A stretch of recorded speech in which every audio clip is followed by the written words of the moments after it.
I can start. What are you waiting to Keanu for? Keanu never does anything. You just walk right out of the thing. Isn't that exciting? Okay, we're gonna do it. Whee!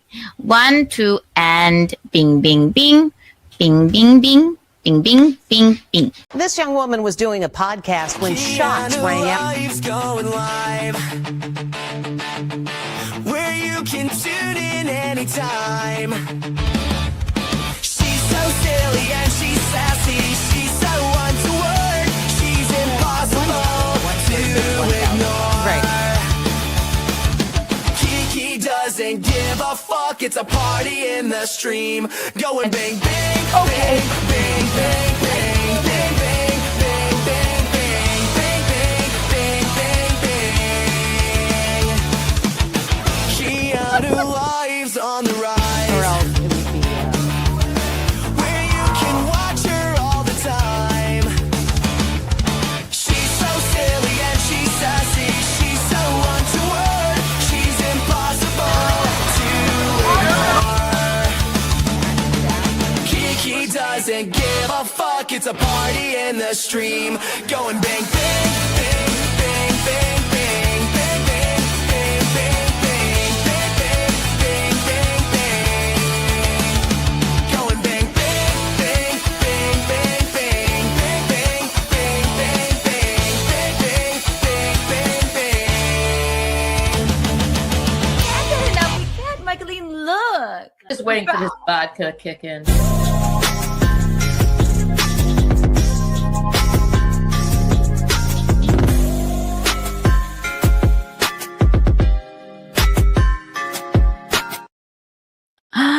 Hello, everyone. Can you see me?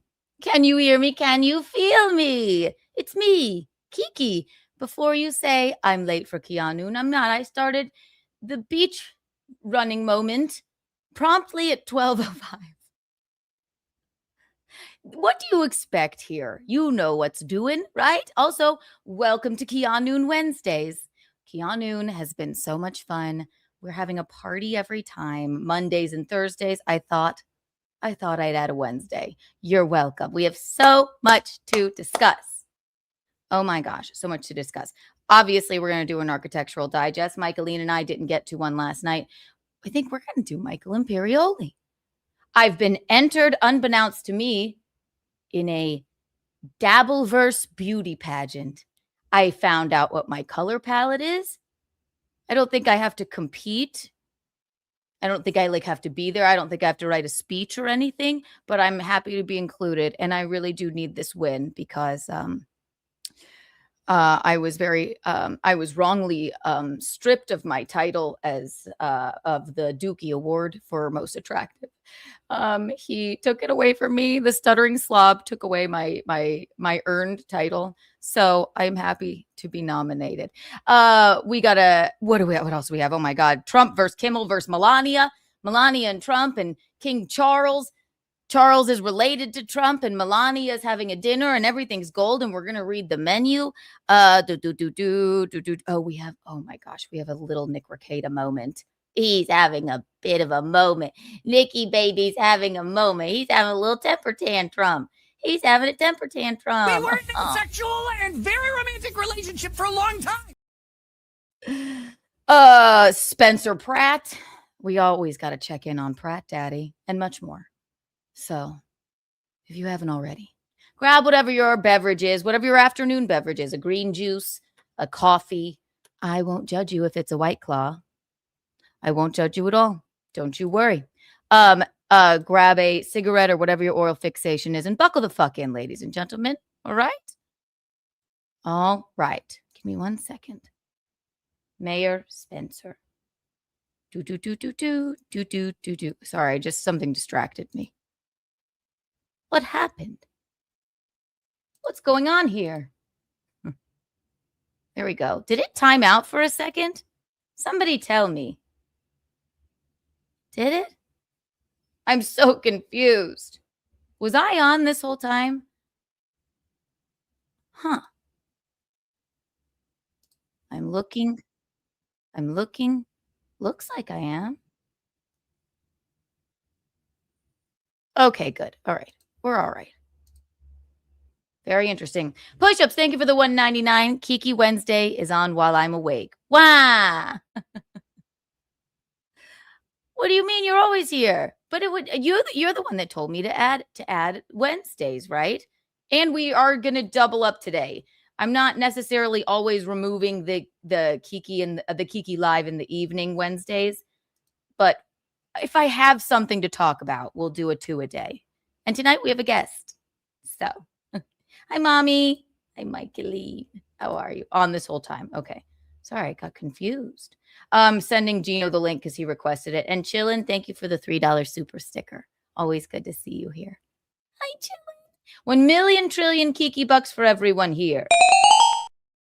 And 85 gazillion Kiki coins for push-ups and Chillin with your super chat and super. Wow. Last night was so much fun with Michaeline. We had a marvelous Untoward Tuesday. It's a pleasant surprise. You're a pleasant surprise. Every time I see you, I'm filled with glee. Push-ups, glee. Okay, yeah, no, I had maybe an aneurysm or something. I was like, did I turn on my chain? I was confused. We were up late. Well, not that late. Where's my hair thing? By the way, if you like the shirt, you can have one of your very own, a Camp Canoe shirt. You know where, the merch website. Here it is.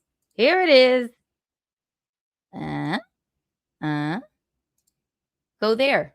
Don't you want one of these sassy Camp Canoe t-shirts? They come in crop tops and sweatshirts and hats. It's fabulous. It's just fabulous. Thank you again, push-ups. The hair is looking great. Thank you. Thank you so much. I found out my color palette. I'm a true winter, which makes sense because it basically told me what I already knew, which is wear the colors that make you look pretty. How's that happen?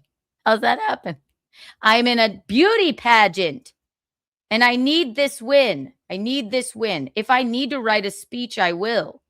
I think Latanya was just here, actually.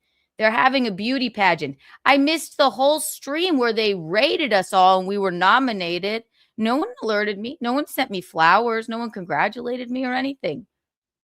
But I'm in a beauty pageant. And now, I guess on Thursday, I don't know if it's crowd voted or if I need to make a speech. Do I need to do a talent? Like a baton, a ballet moment? I could do a monologue. We're very excited. About that. It's so ridiculous. Sometimes I wonder, do people think I'm serious? I am serious that this is happening, but it's just I don't really need the win. I'm really not upset about I'm really not upset that Slobbering John took my most attractive title away. He said he gave it to me out of pity. I don't think so. But yes, look, so they're having a beauty pageant for us. I guess I'm going to write a speech. I'll practice my walk. Like, is there a swimsuit competition? What do we do? Who will be Dabbleverse Woman of the Year? We don't know. I'm just happy to be nominated. And they are, wait, what do they identify? I think they identify as trans. I don't know. I can't remember, but they know their stuff. But I don't know if it's crowd voted or not. We'll see. It remains to be seen. But this is how this started with our color palettes. Everyone should look up their color palettes because little Lemmy was like, I'm chat GPTing my color palette now. And I said, now I have to look up mine. And it basically told me what I already know, which is I am sassy and I wear all the right colors. I knew it. I knew I did. Who am I against? Why? Big Red's on there. She's on there too. It's not true, you fucking bitch. Questioned it. And yes, it is. It is true. And send her well wishes. She just had a procedure done. I actually messaged her yesterday. I didn't know that she was having one. She posted she won't be around for a week because she was having not like a cosmetic one, but she's resting. So everybody send her positive healing vibes. Johnny Carson, thank you for the $10 super sticker. Everybody subscribe to his channel and get a lighter if you don't have one. It's in my purse. It's my favorite thing. Thank you, Johnny. Filtered or unfiltered. Who else is on there? The other people nominated are well, it's Madam Cummings, good old handy Ashley, someone named New Girl 92, KB, she's on there, pretty gal. Then like DJ Electra, I've never seen her either. And then of course Pretty Antipod, that's Big Red. Haley, Little Lemmy. Oh, Gina Levy, Bob Levy's wife is also on there. Then Lucy Tightbox, once over with Kaylee. Myself and Scarlett. Scarlett's on there too. But this is how we start looking up our color palettes. And I mean, we're a very diverse group of people in this beauty pageant. Let's see. No, I don't want to comment again. I just wanted to show you my goddamn color palette. Wait, I'll go to my replies. Watch this. Oh, and I got to send Gino the link. There it is. Here I am. I am a true winter. And I learned this from ChatGPT. I wear all of these colors. I'm a true winter. Winter is coming, and I don't like winter, but I look good in winter. That means my core neutrals are black, pure white. I never wear white. That you got to have a serious tan to wear white. I mean, if I have a serious, there's nothing sexier than like a crazy golden tan and a white bikini, maybe with like a little belly chain. But you gotta have a serious tan for that. So I don't know. I mean, I wore white at my wedding, contrary to popular belief. Cool charcoal, love that color. Navy. This shirt comes in other colors too, but I picked out navy because I know I like it. And cool gray. I don't wear that one much either. My signature colors are true red, fuchsia, emerald, sapphire, and royal purple. Accent colors. Yeah, I mean, I am a true fucking winter. Winter. I like summer, like as for a season, but I'm a true winter for my beauty. I don't know. Lemmy posted hers, and I was like, I need to know what mine is. Now, see, she's also in the beauty pageant, and I need them to tell me like if I need to write a speech. She's a true autumn. So we're the exact opposite. I look horrible in every single one of these colors. Every single one. Everyone. We should all look up. Thank you, Araya. Thank you, Araya. And you have a gift coming. It has shipped. I know that. So. Oh Lord. Okay. It's a pleasant. Oh God, don't let me forget. I gotta send. Wait, one more of these. I gotta send Eugene the link.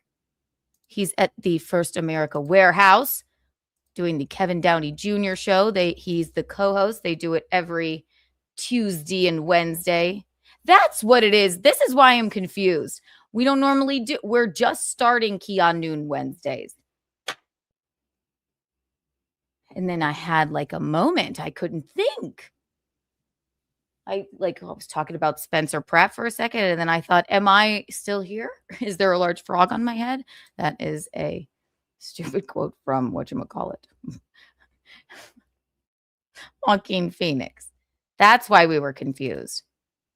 So the other girls, okay, Gina Levy, she's bright, warm spring. And this woman, I've seen her in person. This woman is bright, warm spring. She's fabulous. So we're all so different. I don't know how they're going to choose one of us. She's a bright, warm spring. Huh. Fabulous. This color palette thing really it's something. There's something doing. Araya, what are you? Who is P? I think it's PWR. I am not familiar with him, but I'm excited to meet him. Tyler, the Perfect Storm. recommended him as a guest. And we seem to have, I've watched a little bit, and we're just going to chit chat about some fun stuff. Looking forward to it. Right? PRW, or is it PWR? Look, I'm a terrible host already, but you have that to enjoy this evening. I gotta, all right. Emailing Eugene the link. He can pop by whenever he would like. That's how daddy do. Kiki doesn't give a emailing. Link. Bing, bing, bing, bing. There we did. We did it. Ha ha. Push-ups. Yeah, I got to research him a little bit. Is Scarlet a totally burnt summer? Seasons. I like seasons. I like seasons at Culvers. Oh my God. Shut up. Last night was so much fun. Oh my goodness. If you missed Untoward Tuesday, I go back and watch the replay. It was quite fun. Michaeline, as always, is such a doll. And I have to call her really fast. Watch this.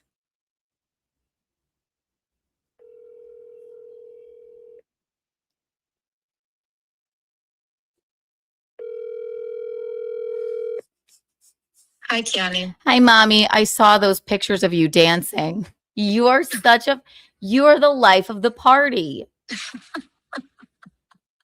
You're on the air. Don't say anything untoward. Okay.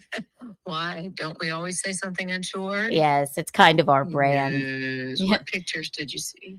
The ones that Zach sent. Oh, Zach sent all those pictures. Yes, yeah. so we're going to have to show them on the next Untoward Tuesday, or maybe on the next Keanu cast. Okay, that's perfect. Sounds good. All right, I love you. I just wanted to say I hello. love to have a fun show. Will you look up your color palette for us? How do I do it? I'm also I'll do it for you. I'm actually sort of, why are you not a contestant in this beauty pageant? This is ridiculous. I don't think so. But thank you for the vote of confidence. I when I make my speech, I gotta have a platform, I guess. I'll make it on the how terrible ageism is in this country. It'll send a message. That's right. I don't follow ageism. I don't care. We're gonna have our own beauty pageant. That's right. We're going to. That's right. Perfect. All right. I love you, Mommy. Okay, I love you too. I'll talk to you later. We got to add her. It's ridiculous. Absolutely ridiculous. All right, ladies and gentlemen. So much to discuss. I am looking forward to the beauty pageant. That's funny. Bing, bing, bing, bing. Watch this. Na, na, na. We're going to start with...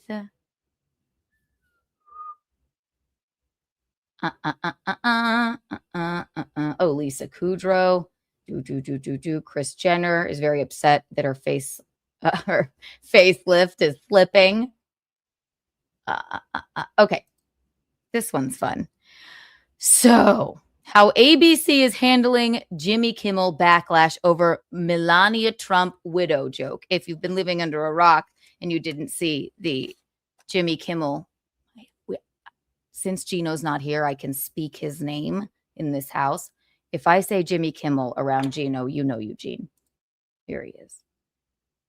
If I say, which I don't watch Jimmy Kimmel, but if anyone mentions him, you know Eugene. He's gay, but he has a special connection to classical music. There's many things that are interesting about him. He hates him. I'm kind of impartial about Jimmy Kimmel. We share a birthday. Don't tell Eugene that. He hates him. He does this opening monologue about Melania. Melania tweets something out that's like, he should not be allowed to spread his hate into our homes every evening. He did a Rotten Tomatoes joke about Trump's balls. I mean, it wasn't the funniest thing I've ever heard, but I certainly wasn't exactly offended by it. Gino hates him. But ABC, so Melania tweets out this thing. She's very upset. And I mean, yeah, it was a little harsh. It's like ball busting, but we know that these talk show hosts fucking hate Donald. So it's like, it's not like it's like all in good fun. It's just kind of, it wasn't the funny. I just think the jokes were kind of lame, but I wasn't like, oh, how could you? I don't know. But we also know that Jimmy hates Trump. Trump hates Jimmy. How is ABC handling Jimmy Kimmel backlash over Melania Trump widow joke? I'm going to tell you. Jimmy Kimmel isn't going anywhere despite backlash over his expectant widow joke. Right. And then Trump, of course, tweeted that he needs to be fired immediately. Did you see Trump put his face on passports now, too? Are you supposed to do that? It feels like somebody else like should take your legacy and put your face on something for you. It's not like I'm wearing a Keanu shirt. But I'm not the president yet. But if I were the president, yeah, I would probably want to have a merch moment. I would turn government issue IDs. I would just make them look like a Kiki buck, but with your face. We would have Kiki bucks. You know what? Fuck it. My face would be on fucking everything. Cool winter tones and all. Yeah, you put his face on like passports, I guess. I'm not political. I'm just telling you how I hear it. Kimmel sucks, never been funny. I don't find him particularly funny. Honestly, the funniest thing he ever said was that joke about like the stages of grief after poor Charlie Kirk. He said the fourth stage of grief is construction. I thought that was very clever. Other than that, I mean, I saw him live once. I was sort of a snooze fest. He has a Fauci reaction to Kimmel. Yes, he does. Yes, he does. It's weird, but Jimmy Kimmel isn't going anywhere despite backlash over his expectant widow joke about Melania. An ABC source exclusively tells Page Six the network is sticking by the Jimmy Kimmel Live host and don't plan to suspend him, fire him, or cancel the show. The Insider confirmed it's back to taping per usual. They're moving on. They already tried that once. Didn't they like take him off the show for like a week? And then when he came back, he had the highest numbers in years. And now it's probably just still back to nothing. It's not really his fault. Nobody's fucking watching late night television. Really? You're sitting here watching Michaeline and I. Nobody's watching late night TV. Really? Right?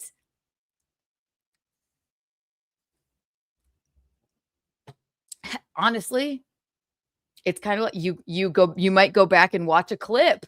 Jesus. YouTube's taking over the world, aren't they? Not bad though. We love it. We love it. I mean, I like Jimmy Fallon better, but I don't sit around and watch his show either. I just like when he sings. The 58-year-old made a viral quip during Thursday's show in an alternative White House Correspondents' Dinner, which poked fun at the annual event having a mentalist take part instead of a comedian. You have a glow like an expectant widow, Kimmel said. It's kind of weak, right? Melania's birthday is on Sunday. She's planning to celebrate at home the way she always does, looking out a window and whispering, "What have I done?" Okay, that I don't mind. I think that's cute. That's lighthearted. What have I done? Bad on. 2 days later, a gunman opened fire at the Washington Hilton where the dinner was taking place. The First Lady 56 blasted Kimmel via X, tweeting, "Kimmel's hateful and violent rhetoric is intended to divide our country. His monologue about my family isn't comedy." I don't know how to do her accent. Don't at me. "His words are corrosive," and corrosive is a great word, "and deepen the political sickness within America." Lord, that was deep. She continued, "Enough is enough. It is time for ABC to take a stand. People like Kimmel shouldn't have the opportunity to enter our homes each evening and spread hate." Okay, Melania. Okay. She is well within her right to tweet that. Absolutely. She knows her audience. She knows her brand. She's saying Kimmel comes into our homes every evening and spreads hate. I would be more angry that the jokes were just kind of weak. Honestly, they were pretty weak. But it led me, and I'm sorry, don't at me, but in March, her very own husband tweeted this, okay? I'm sorry, don't at me. I'm just telling you, I'm just calling it like I see it. I like Donald. I like Melania, okay? But it's not really. He tweeted, Robert, and this is real. I had to fucking check. This is real. And talk about coming into our homes every evening. He's on TV even more than Jimmy Kimmel. Donald tweets this last month, March 21st, 2026 at 10:26 in the morning. Donald J. Trump, our president, tweeted, Robert Mueller just died. Good. I'm glad he's dead. He can no longer hurt innocent people. President Donald J. Trump. Now, I find it just a little like, okay, Melania, read the room a little bit. Come on. Robert, I've never heard something so blunt. Robert, I don't even know who that is. Robert Mueller just died. Good. I'm glad he's dead. He can no longer hurt innocent people. I don't know who that is. I don't know what, but the irony of that is, I guess it was lost on Melania there. But just saying. I'm just saying. You got to bring up both sides here, okay? People like Kimmel shouldn't have the opportunity to come into our homes and spread hate. President Donald Trump agreed that Kimmel should be fired immediately, dubbing his joke shocking and far beyond the pale. But if you're Trump, he's like, I wasn't kidding. I'm glad he's dead. What the former FBI director. Thank you, push-ups. I needed to know that. I like Donald because he's not a politician. I don't like politicians. I don't like politics. He's getting a little politicky now, but we got to say, I mean, just 1 month ago, Kimmel's trying to make a joke. Meanwhile, your husband's like, good, I'm glad he's dead. Okay. Dubbing his joke shocking and far beyond the pale. Kimmel addressed the backlash during Monday night's monologue, insisting he had only been making an obvious joke about Donald 79 and Melania's age gap. That's all. I even, I make jokes about Gino and I's age gap. And they love it. Gino's not offended. He's gay, but he has a special connection to classical music. There's many things that are interesting about him. It was weak, Doodle. It was a weak joke. Yeah, right. And also, I guess it's there's two ways to look at this. Yes, there was that, I guess an assassination attempt, a shooting at the White House Correspondents' Dinner. This would have never happened if we had my ballroom. They had to go to the icky Hilton.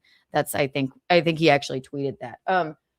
But maybe a widow joke, like right after the shooting, probably too soon.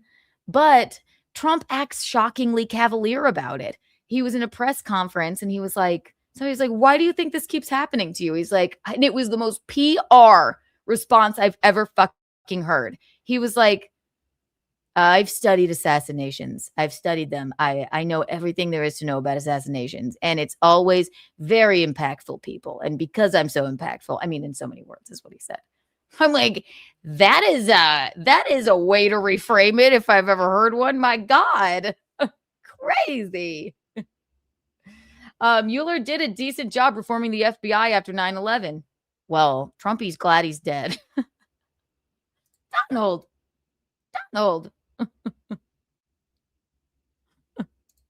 It was not by any stretch during Monday. No. It was not by any stretch a call to assassination, he said. I agree. Hateful and violent is something we should reject. A great place to start to dial that back would be to have a conversation with your husband. Woo, shots fired. No pun intended. He went on to address Melania directly, acknowledging how traumatic and scary the shooting must have been. Yeah, that's right. That's what I'm saying. I texted my dad when that was happening. I'm like, how does this man even and how does his family even cope with it? How many times has it been now? How many times has it been now? There's just bullets careening past people's heads. Near Trump. Oh, rest in peace, Charlie Kirk, too. That sucked. I mean, how does his family even fucking get up in the morning? I don't understand it. Earlier that same day, George Clooney showed support for Kimmel at the 51st Chaplin Award Gala, saying jokes are jokes. True. Free speech, all that. Kimmel, so I don't know, I'm kind of divided on this. Kimmel notably made headlines for a shocking suspension last year when his show was yanked off the air over comments he made regarding Charlie Kirk's death. Yep, we remember that. She looks sassy. What's he carrying? What are you, coming from a game of pickleball? He returned within 1 week, reaching record numbers, and has since signed a 1-year contract through May 2027. Looking back on the scandal during the recent IMO episode, Kimmel argued that discussing politics on his show is unavoidable. I mean, it's not unavoidable. You know what? I mean, I say that right now, like I try and avoid it, and then I'm like, I'm not political. And I do. I hate politics. I hate all the politicians, all of them. Except for Spencer Pratt. But I guess I'm sitting here talking about it right now. So hitting back at haters, he said, don't tell me what my job is. I don't tell you what your job is. My job is whatever I decide my job is. Whatever my employer allows me to do, that's what my job is. There you go. There you have it. There it is. Interesting. Tell me how you feel about that. I don't know. Pull up the Dana White interview after the Correspondents' Dinner shooting. He was joking and laughing. Really? Of course. They're warped. Hollywood's warped. Politicians are equally warped. They do not, the people that have the biggest platforms, our leaders and Hollywood, have no idea what the actual people are, what their experience is. It's all very let them eat cake, right? So, yeah, yikes. I don't even want to look at the menu now. I want to get off the icky politics. Kiki doesn't give a fuck. It's a party in the stream. Okay, let's see here. La, la, la, la, la. All right, let me look. Let's see what's doing.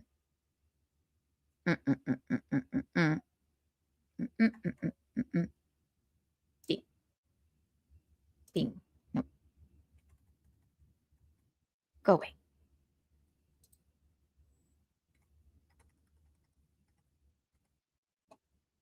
Meanwhile, I'm trying to prepare for my beauty pageant. Got to write a speech. So much to do. Lisa Kudrow talking about the Friends cast, making a bunch of residuals. I don't know Shannon Elizabeth. I don't know that I ever saw American Pie, but she has an OnlyFans now, and she's making a shit ton of money, I guess. Me. Ooh, Justin Baldoni and Blake Lively. That might be interesting. Bing, bing. Sorry, it's hard to decide. There's so much going on.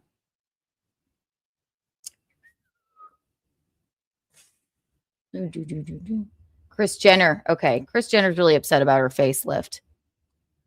And if I spent $1 million on a facelift and gravity took toll, I'd be upset too. But I like that she's so open and honest about it. She's like, this fucking facelift is not facelifting. Push-ups, thank you for the $1.99.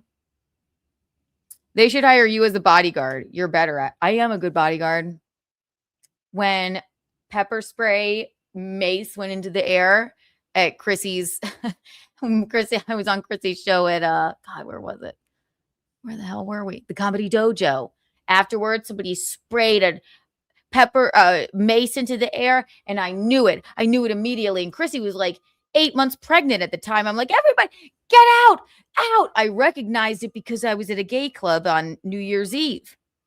And I said, I remember this feeling. I looked around. I was like, everyone's coughing. I'm like, Chrissy, get out of here now. We got to go. We got to go. No one was hurt, but I did get her out of there. It was a great bodyguard. Plus, I look great in navy. I look great in a sassy pair of sunglasses. I'm not exactly a, a gun-toting gal, but I had a paintball gun as a kid. So maybe. Johnny F. Carson, thank you for the $5. If you can't contact the owner of Rodney, if you can, contact the owner of Rodney's. Tell him to get those beers on ice early. Those were gross warm the night of the Stuttering John debacle. I'll shoot Mark a text. Who's going to the Kevin Brennan, Bob Levy extravaganza with Chad? I'm going. I will be there. I have to go. I got to see what's doing. 1 million Kiki coins for you, Johnny F. Carson, and push-ups. Wow. I don't think he'll let that mistake happen again. I don't think he realized the gravity of the situation when it was Stuttering John at Rodney's. That was wild. The Rodney impersonator crashed down the stairs. Somebody rushed, Tommy Jordan rushed the stage, for Christ's sake. It's funny. It's stupid. But not good. That was insane. All of it was insane. It was lightning in a bottle. But there is the Kevin Brennan, Kevy Brenny. You know Kevy Brenny. He's making his possibly triumphant return to stand-up comedy this weekend. This sort of record is the best time I've ever had in my life.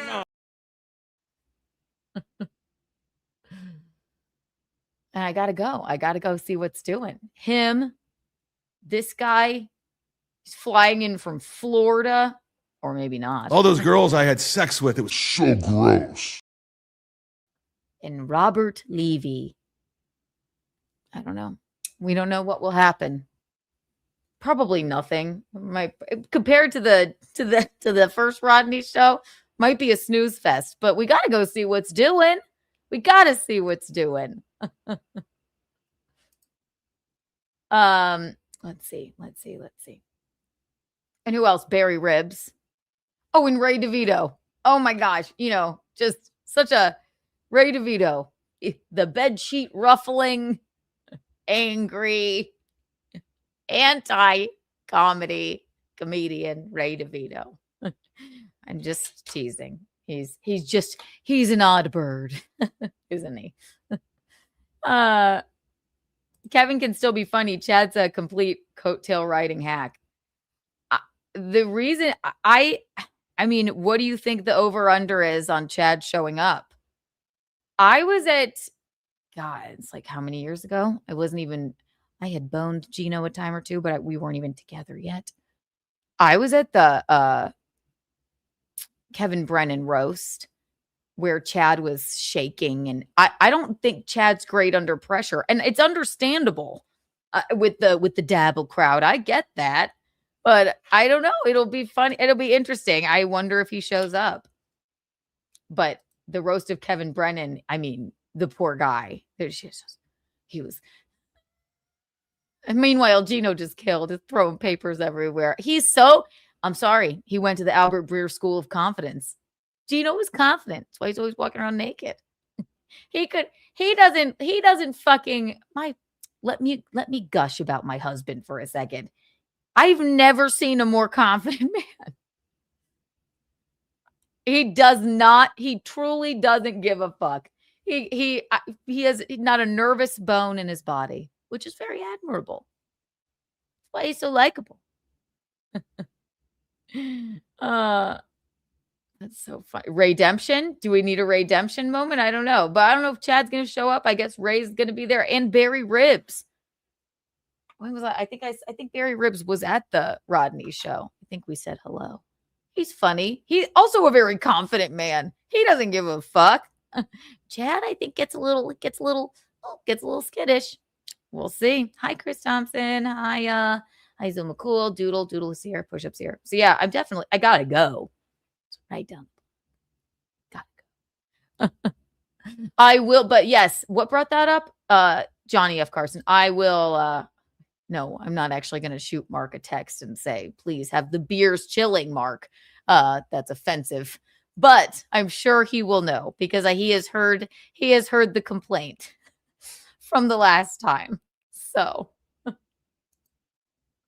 hopefully whoever goes last, whoever headlines, they don't just sit up there for 7 minutes and read a police report, thus fucking over the club and people walking out on their checks. I hope that doesn't happen.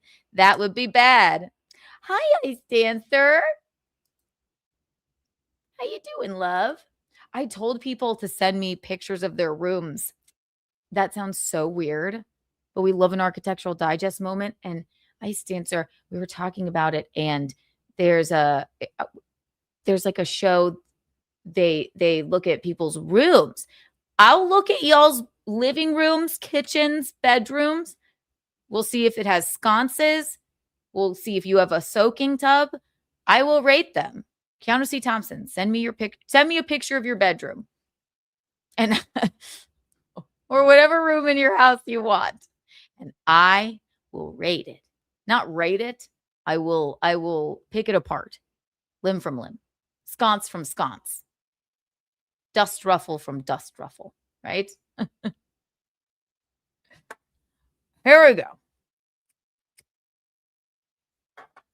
Where were we going here? Oh, Kris Jenner. She's sad that her facelift. Okay, but listen, Kris Jenner looks like she's upset that her facelift is flipping. And I've been hearing this because they just don't know that I'm a part of their family, but they're like, I feel like they're my sisters.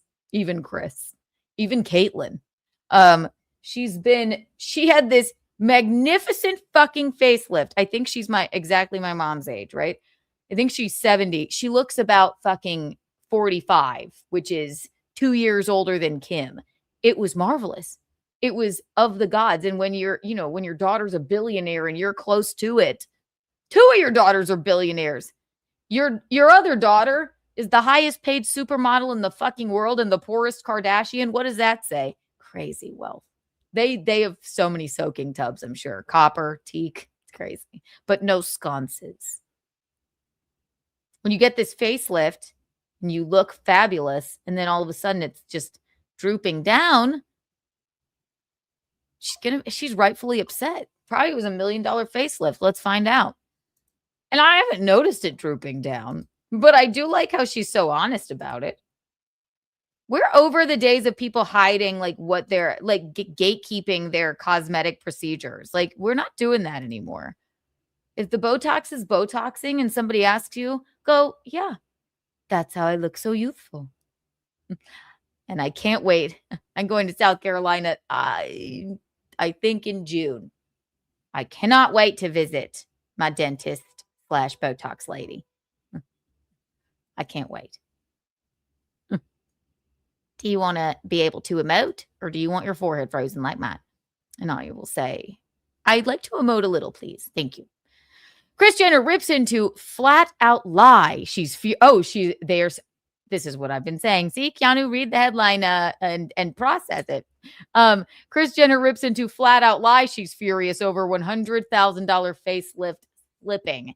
Okay, I misunderstood this because up until today, everybody's been going around saying Kris Jenner is mad that her face is melting off, but it's just not true. And I didn't notice it either. Didn't I just say? So she is debunking the rumors. She's like, it's perfect. Kris Jenner shut down the flat out lie. She is upset over her $100,000 facelift. Oh, man. What is the average cost of a facelift? Alexa, what's the average cost of a facelift? The average cost of a facelift is $11,395 for the surgeon's fee alone. Total costs typically range from $7,000 to over $40,000 when including anesthesia, facility fees, and aftercare. So at most, the average would be like $11,000 she said 11, and then you got to add 7 on. So like maybe the average is like 40,000, right? And then she said 40,000. Not Chris. She's like, I will give you $100,000. Make me look like Kim. And they did it. They did.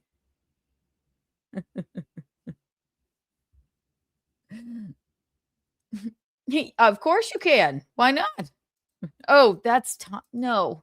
Are you going? No harm, no shade, dude. But you're a little odd. I hate to say it. It's okay. I'll get my own drinks. Didn't realize who it was. Hello, Tommy. Kris Jenner shut down the flat out lie. She is upset over the 100,000 facelift allegedly not holding up 1 year post surgery. The reality star railed against disappointing headlines on Wednesday's episode of Khloe Kardashian's podcast, Khloe in Wonderland. If you haven't listened, listen. It's actually pretty good. Insisting recent reports couldn't be further from the truth, as she adores Dr. Stephen Levine and is obsessed with him. I'm obsessed with my plastic surgeon, but it's true. My Botox dentist, I love her. I think like I get excited to see her. I get excited to see her. She's just like such a light in our lives. I get that. I get it. A good teeth cleaning. She's literally removed one of my wisdom teeth and then popped a little Botox in my forehead and over here, like all like with the Novocaine and the whatever. She's like, I'm gonna start doing that more. 2 for 1. I did 2 for 1. You need it. I'll do it while you're kind of, you got the laughing gas, and to make the injection so kind of crunchy. Does it? I said, you're a goddess of dentistry and faces. You are. So I get that. I know. Not Tommy Jordan. Tommy Jordan, I love. 7,000 to 25,000. Yeah. She spent 100,000. This Tommy is no harm, no shade. You just, you're a little Tommy McNulty, I think is his name. Yeah. You know what? I just had, even when I lived at, my apartment before this, I don't know. You sent me a box of like weird stuff and I didn't like that. I thought that was like a little odd, but I don't think you're a bad guy. Just, maybe just a little autistic or something. The reality star railed against the disappointing headlines on Wednesday's episode of Khloe Kardashian's podcast, insisting recent reports couldn't be further from the truth. As she adores Dr. Stephen Levine and is obsessed with him. You better be. You paid $100,000 for a facelift, which I guess in Kardashian speak, that's like their teeth cleaning. It's like, yeah, what? 100 grand? Sure. What's the average cost? 25? But do this much better. 100 grand worth of better. Do you think? And I mean, fucking look at her. Look at her. I mean, she looks better than she ever has. She looks like she looks like fucking Audrey Hepburn. This is crazy. This is what $100,000 facelift gets you. And I'm here for it. This is why we need the fund, because I haven't. Now I love caviar. I love it. Thank you, Angelo and Sheila. What a fun night. Now I love caviar. I need a soaking tub again in my life. What else do I need? And I may need a facelift eventually. So I got to be able to afford the $100,000 one day. I'm manifesting. Don't at me. What else did I put on my list that I need? I need a soaking tub, a copper soaking tub, a caviar moment every once in a while, and possibly a facelift later in life.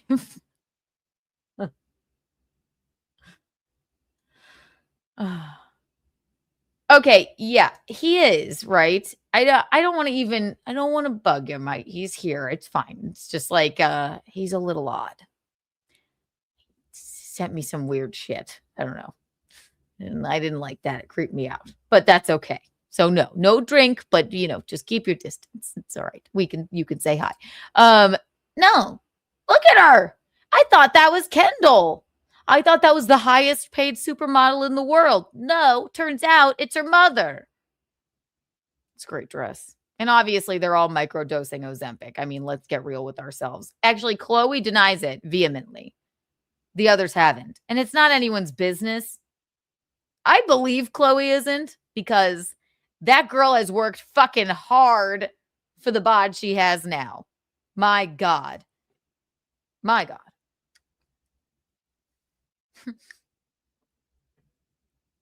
Get a HEPA filter?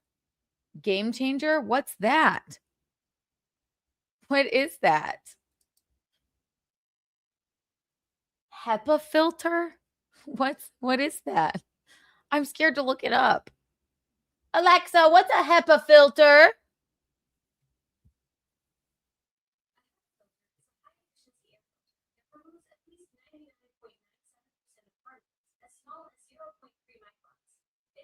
Used in air purifiers and vacuum cleaners to trap dust, pollen, bacteria, and viruses.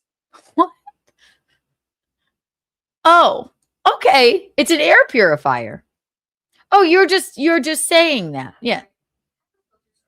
I know, Alexa. Thank you. I was talking to Boostalo. I swear to God, I thought it was a cosmetic procedure. Air filtration systems. Alexa, stop. Thank you. She said, I get it. That's an easy mistake to make. You're confusing us all.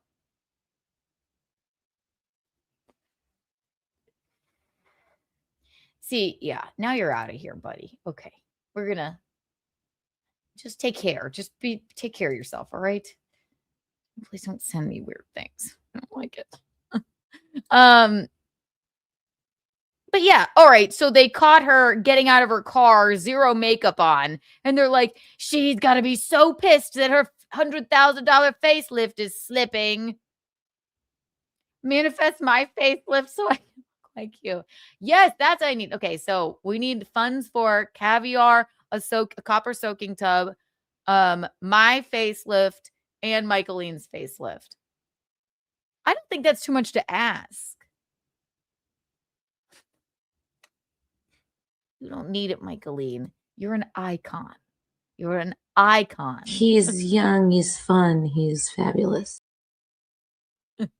Michaeline.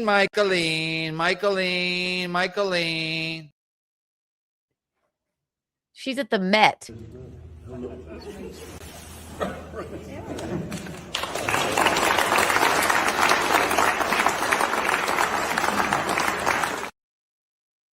And now, Michaeline, apparently, we need this air purifier. It'll make us look younger if we breathe better with pure air. There you go. It's all you need. Yeah. So of course, they're like, her facelift is slipping. Listen, it's a facelift. It can only do so much. All right. She's 70. She's 70 years old. All right. Look at her, though. Even that doesn't look bad. For Christ's sake, whenever I do a Get Ready With Me stream and I don't have makeup on, people are like, ah, look how ugly she actually is. I'm like, I don't look that different. I'm like, oh, I mean, I didn't realize when I do a Get Ready With Me stream, I didn't realize I was being brave. Leave it to the internet to, knock you down a peg. They're like, you are absolutely hideous. Like, really? Like, Jesus fucking Christ. Well, you only really remember. Oh, no, you remember the really nice comments and you really remember the really mean comments. You hideous monster. I'm like, is it that bad? I just haven't filled in my eyebrows yet. Sorry, I get chapped lips when the seasons change. I don't know what to tell you. So, Kris Jenner is not upset with her facelift. She continued, I'm upset that people are blaming him. The only reason to speak up or say anything about it is because it's really hurting someone else. Good.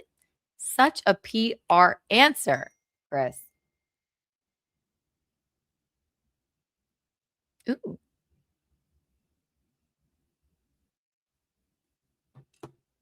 Jenner's rant comes days after she was spotted at Los Angeles Spa on Friday, sporting oversized sunglasses and no makeup. Yeah, so a report first surfaced earlier this month that the reality star 70 was unhappy with the cosmetic procedure. She's also a Scorpio. I know that because I love them. Was unhappy with the cosmetic procedure. You know who else? Yep. Kendall, Caitlin, and Chris, all Scorpios, with the cosmetic procedure. Kim's a Libra. I am mentally ill. Kylie's a Leo. I am mentally ill with this family. A report first surfaced earlier this month that the reality star 70 was unhappy with the cosmetic procedure almost a year after going under the knife for $100,000. At the time, a source told Radar Online Jenner was looking into a revision. Who's this source? After comparing her results to those of her fellow A-listers, Kris Jenner's facelift is already slipping. She is not happy with the results and is desperate to get a revision. The insider continued, alleging the businesswoman feels it is not held the way she expected. But that's not true. She doesn't even fucking look bad there. She does not look bad there. Speaking of people that need a facelift, Eugene Bisconti, ladies and gentlemen. Hello? Eugene Bisconti, ladies and gentlemen. Why can't I hear her? Hello? Hello. Oh, I can barely hear you. What's going on with my fucking sound? It can't be me. Hello? Hello, darling. What's that? I said, hello, darling. Hey, baby. Baby, I don't know if does my... Yeah, I don't... Fuck. This is very boomer of you. And I know you're a Gen Xer. What's that? But you're handsome. Hold on. I'm going to go out and come back in. I'll be right back. All right. Love you.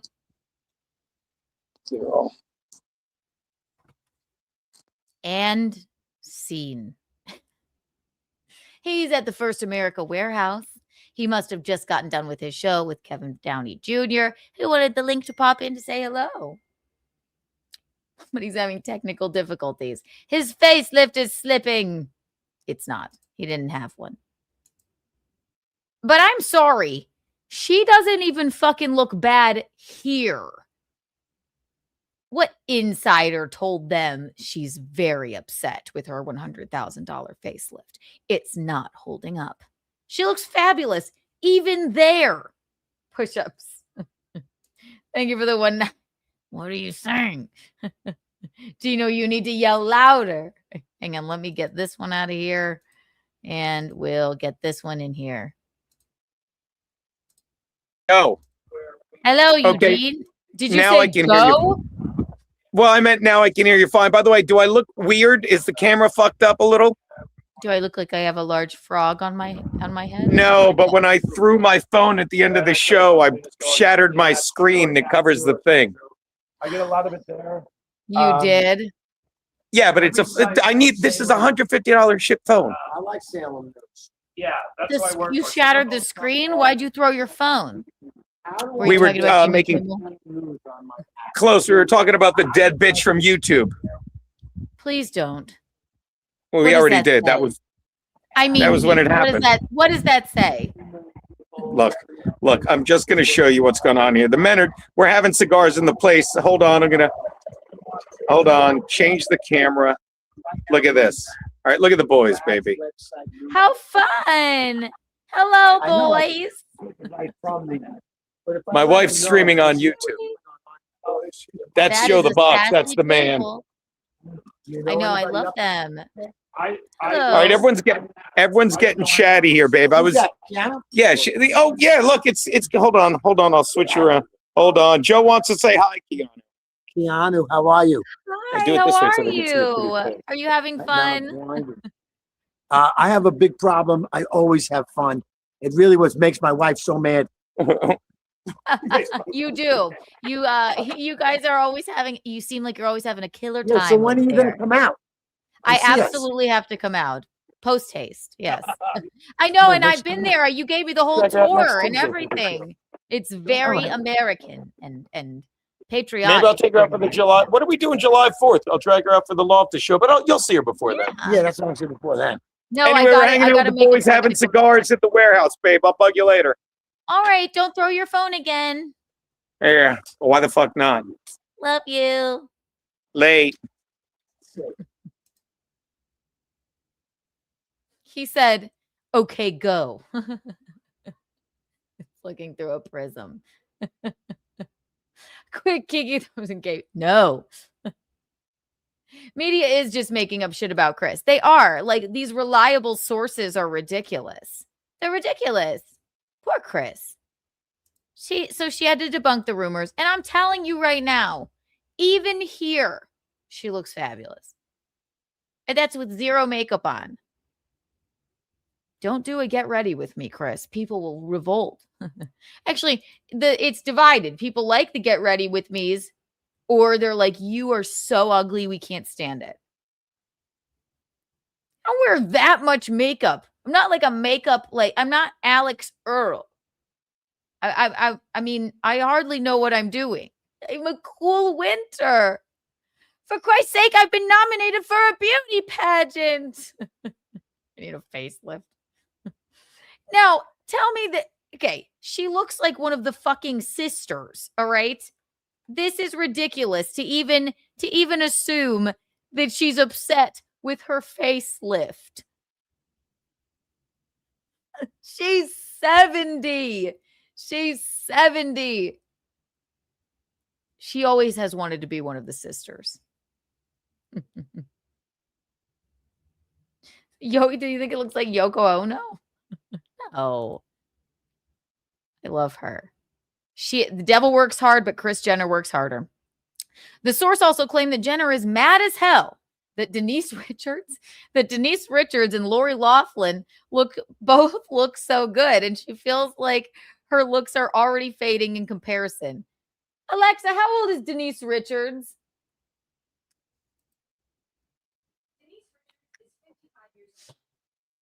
First of all, Denise Richards is 55 years old. She's 70. And not for nothing, this is why this is so fucking fake. That's why Chris had to say something. This source is genuinely it's just making shit up. Denise Richards looks fine. She's always been a beautiful woman, and she is aging gracefully. But I'd say that Chris's work is better than Denise's. Maybe I'll pull up a picture in a minute. So that can't be true. And I don't know who Lori Loughlin is. Both look so good, and she feels her looks are already fading in comparison. Page 6 previously revealed that Levine, who has garnered the nickname Facelift Mastro, performed Jenner's facelift.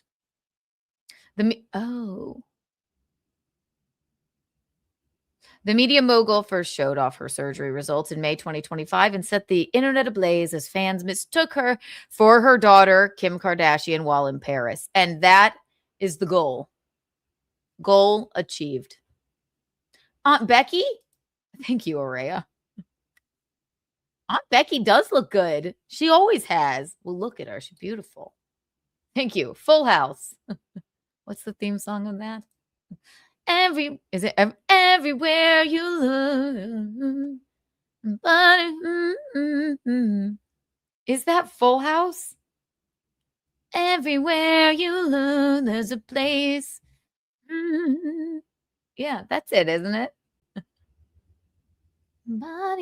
Wasn't she like involved in a cult or something recently? I don't know. Everywhere you look, there's a facelift. And somebody slipping.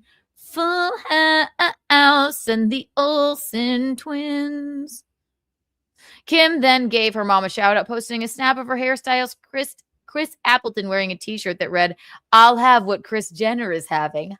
It's a funny little joke to her Instagram stories. Come on. This woman is upset with her facelift. Can you imagine? Stop. Stop. She's not. She ain't. She ain't. Chris, this is a 70-year-old woman. Please. Whatever it is, whatever serums, creams, tightening of the skin, masks, whole deal. You know what, people? Yeah.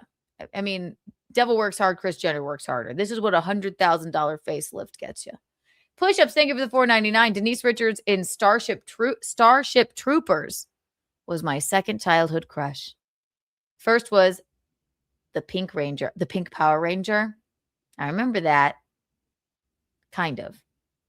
I did watch that because I was like, I like that the ladies are represented fighting crimes in their cute pink suits. The yellow one was also a chick, wasn't it? I can't remember. I love Denise. I mean, Denise Richards, I think I don't know if she's still in the Real Housewives, but that was the last time I kind of saw her. But listen, being married to, sharing, does she have kids with Charlie Sheen? That'll put some years on you. It's gonna put some years on you. Everywhere you look, there's a Kris, a facelift that you need. Yeah, she looks great. In August 2025, Jenner got candid about her youthful look for the first time. I had a facelift about 15 years ago, so it was time for a refresh. She explained in an interview with Vogue Arabia. Vogue Arabia. I love that Kris Jenner's on the cover of Vogue Arabia. Oh, who's that? That's Kris Jenner. I decided to do a facelift because I wanted to be the best version of myself. And that makes me happy. Jenner noted that getting older doesn't mean you should give up on yourself. She's like a thoroughly modern fucking Millie. No, she's not even complaining. She added, if you feel comfortable in your skin and you want to age gracefully, meaning you don't want to do anything, then don't do anything. But for me, this is aging gracefully. It's my version. I agree whole fucking heartedly. If you don't want to do it, you don't have to do it. But it's like, I mean, we all know. I won't get on my soapbox here or anything. But if it makes you happy to, tighten up the gears a little bit as you age as a woman, is that bad? And what do we expect from women? Men, it's like, oh my God, even Jack Nicholson on his yacht with his sub sandwich and his gut is sexy, right? Because men, it doesn't matter. It's like, it's like the men age and they get hotter and hotter. But for women, it's like, you are disgusting. Please put a burqa on. So if you want to tighten it up a little bit, you're damned. As a lady, you're damned if you do, you're damned if you don't.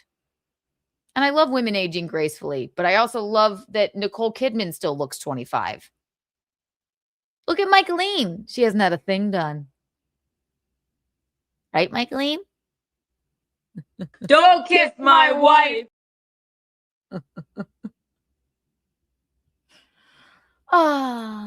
Short break. And then let's get to an architectural digest. It's so much on the list, but I've just been having so much fun chatting with you. It's KeaNOON Wednesday. We're keeping it. We're keeping KeaNOON Wednesday. And again, I'm doing a Keanu live tonight. I have a special guest. I don't know. He's highly recommended from a couple of fans. But we're just gonna get into it. 10 p.m. And I think I'm doing Hughesy's show at 6 as well. Thanks for the 2. I'll be right back. I'm gonna pee, watch Miranda Priestley, and then we got to look at an architectural digest because it's already been an hour and 49 minutes, and we know how much we have to look at these and how long it takes.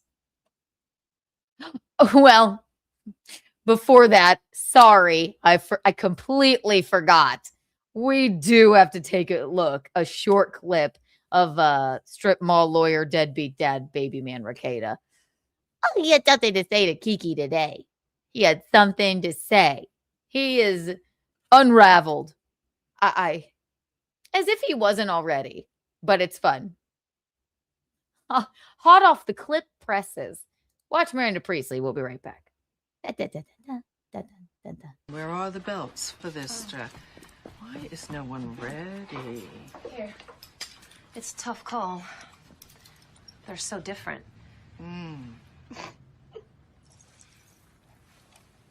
Something funny? No, nothing's, it's just that both those belts look exactly the same to me. I'm still learning about this stuff and, This stuff? Oh, okay. I see. You think this has nothing to do with you. You go to your closet and you select, I don't know, that lumpy blue sweater, for instance, because you're trying to tell the world that you take yourself too seriously to care about what you put on your back. But what you don't know is that that sweater is not just blue. It's not turquoise. It's not lapis. It's actually cerulean.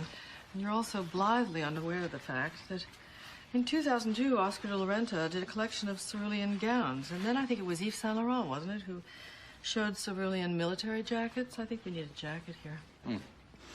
And then cerulean quickly showed up in the collections of 8 different designers. And then it filtered down through the department stores and then trickled on down into some tragic casual corner where you no doubt fished it out of some clearance bin. However, that blue represents millions of dollars and countless jobs.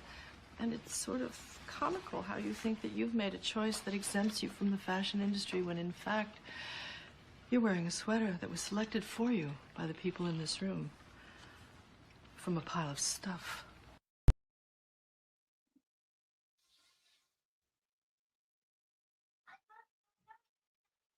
I'm here. I'm here. It's me. I'm here. I'm so sorry. I got distracted. We're back. We're back, ladies and gentlemen. Oh my God, I'm so sorry I left you hanging. All right. Quickly, before our architectural digest moment, which we love to do. And I think we're going to do Michael Imperioli here. Because we didn't get to it last night. We gotta take a look. Just saw this clip today, and it's titled Stupid Idiot Druggy Deadbeat Father Talks About Keanu. No, it's not titled that at all. It's something like that. It's called it's only 12 minutes and I'm only at the end of it. So this won't take long, but we got to take a look and see what's doing. Stalin, thank you for the clip. It's called Nick Ricada, The Quartering Appears, Melton Update, and Keanu. All right, let's take a look. I'm going to speed it up a little bit, go to where I think she is. Actually, the part, it's your favorite strip mall former lawyer. The kind of nerd douche that thinks he's like, yeah, of course I'm an asshole. You're an asshole, but like you're a nerd and flailing and embarrassing. And like you think that you're like, yeah, I'm cool. I'm a cool asshole. No, you're not. It doesn't matter how many pairs of douchebag sunglasses you have or how many times the police raided your home for drugs. It doesn't make you cool at all. So let's tune in. Thank you, Stalin19, for this clip. Because it made me giggle this morning. People that's consistently really funny, whether you know what his subject is or not, matter that no one cares about. And it's really too bad. Sorry, has ever constructed a show so fantastic, and which is probably the worst thing I can do to him is be a one-sided friendship with him. Wait, okay, it's actually one of the best shows I've ever seen. No one has ever constructed a show so fantastic. Really, like it's basically perfection of the internet.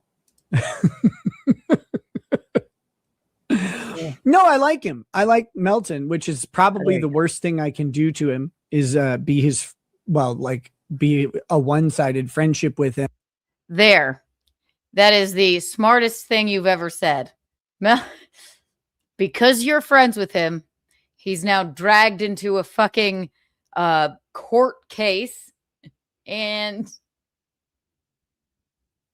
Dr. Steve could say the same thing. It's like now it's like trickle down. You put him in a funny position. Melton's too much in pain to even too much in pain. We don't know. I don't know what's doing, but to even do his show anymore, and it's probably because of you. Your essence is filthy.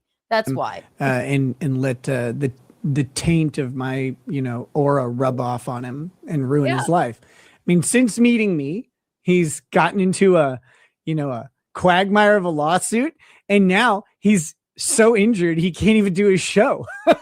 Look at the self-reflection, and it happens to everyone that is around you. Your poor children got taken away. That's probably traumatizing for them since they met you and they are your children. April, yes, I taught her to do whippets, cocaine, and Molly. That, I don't think that was a positive influence there, right? Right? I don't think that was a positive influence. You think it's funny, but you're just a terrible person and gross and hilariously. You could just see the insecurity. Look at his stupid tie.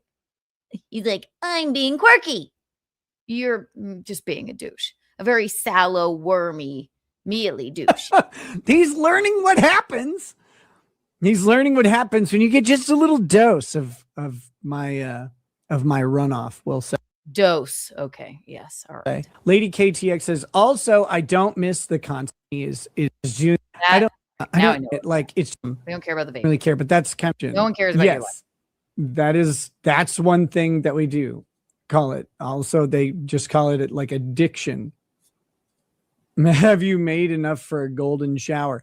I will not do one of those. That's not a thing that that's not a thing that I think is for me to do.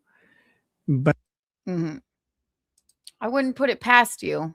You love standing around in a bathroom doing cocaine with two women, one your wife, the other not, a pug, may he rest in peace, while your children are probably on their iPads in the basement. And then, shaming Aaron for not wanting to get nude and do blow with you. I mean, I wouldn't put it past you. Is that the craziest thing? The golden shower. I don't know. Wouldn't put it past you. You probably don't even know. So whacked out all the time. To each their own. Ellie. What's Here up, we go. Ellie? Because I'm about halfway through rewatching you nerf Keanu Butthole Bisconti on this little piggy. It's even funnier listening this time around. The funny thing was, to me, her thinking that she came out of that encounter like a head. It was glorious. It was only because it was so much fun just watching you like this. I mean, I was like in ecstasy because you were just making such a fool of yourself. Excuse me for loving we were this. In a sexual and very romantic relationship for a long time. Look at my face. It never gets old. I wasn't trying to prove anything to anybody or make anyone like me more. Y'all were just fucking like, wait, please like me. No, I just was like, look, he's so mad. This douche nozzle was pissed off that you are not going along with my narrative. This is bad. I have to go do some whippets to cope with it. And you're still talking about this? It's old news, dog. It's very old news. You've got to get a handle on yourself. Look at his face. He's so sallow. He's such a loser. I mean, yeah. I wasn't going, you know what? I think everybody's gonna like me a lot more. I'm going, this is hilarious because you're screaming and you're so angry because I just went, no, this is what happened from what April told me. And he's like, no. And then you got angry and you did because you had a temper tantrum essentially, which I just loved. That's why this never gets old. They all had a fucking temper tantrum. It was fabulous. It was fabulous. There's the other one. Yeah, Oh but my God, yeah, but yeah, but they all had a fucking temper tantrum. It was a win for women, honestly. It was wonderful to watch all of these fucking slow misogynists think that this was a good look for them. She might be retarded. Are you retard? She's too dumb to talk to you. Are you retard? You dumb bitch! She's dumb. Kiki, jump off a cliff. You are so wrong. I could She show can't the run. fucking No, receipt. incapable of taking Whatever. offense. You're the dumbest cunt ever. I didn't say anything like that to them. So yes, I didn't think like anything of how it would look coming out of it. Y'all were talking about me. I'm like, send me the link, Carl. And I went on and I just told the truth and I laughed at you while you like shit your pants and had a seizure and fucking like fidgeted and did whippets underneath your desk and you got angry and it was funny to me. That's all. Because I acted like an asshole. Like, as if that's not what I do. Like, of course I acted like an asshole. She's an awful, awful monster. And so, I acted like an asshole to her. But she had a particular goal in mind. I did not have a particular goal. I was having a conversation with you. You were saying something, and I said, this is what the actual truth is to what you're saying.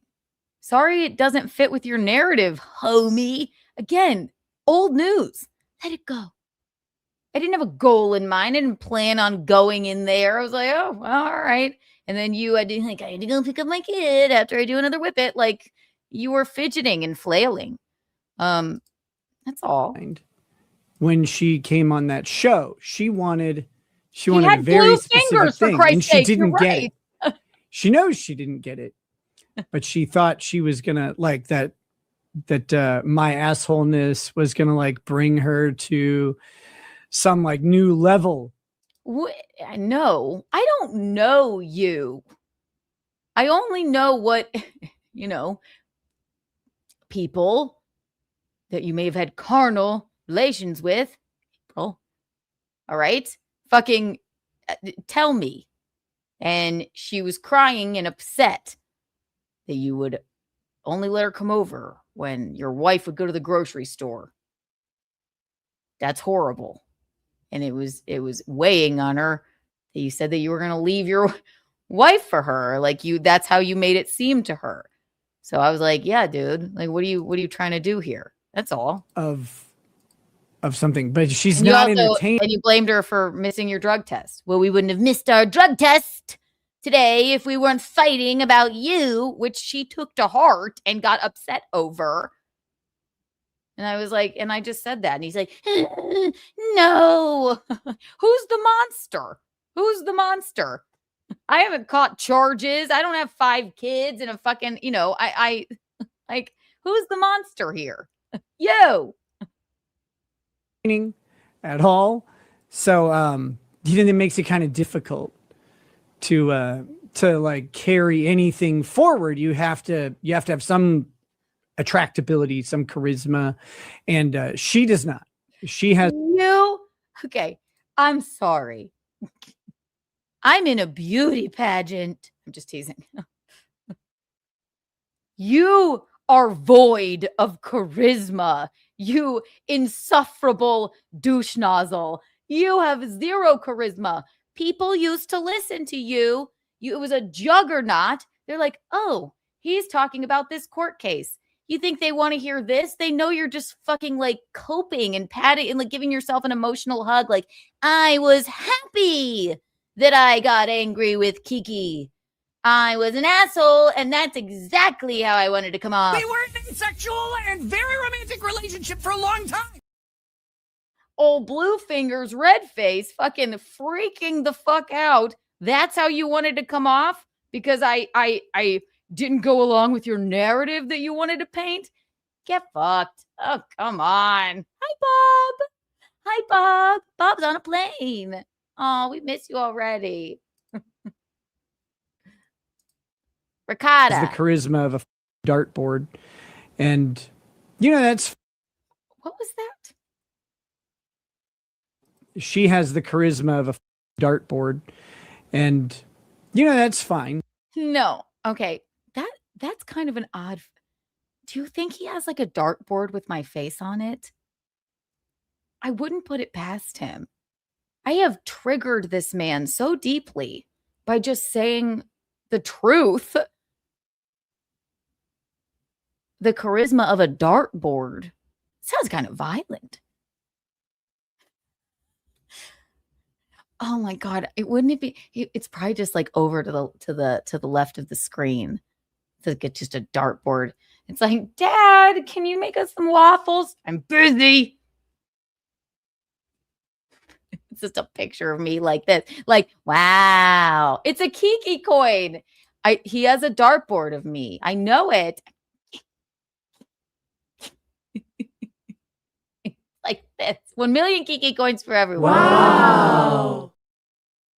That's on his dartboard. It's a voodoo doll.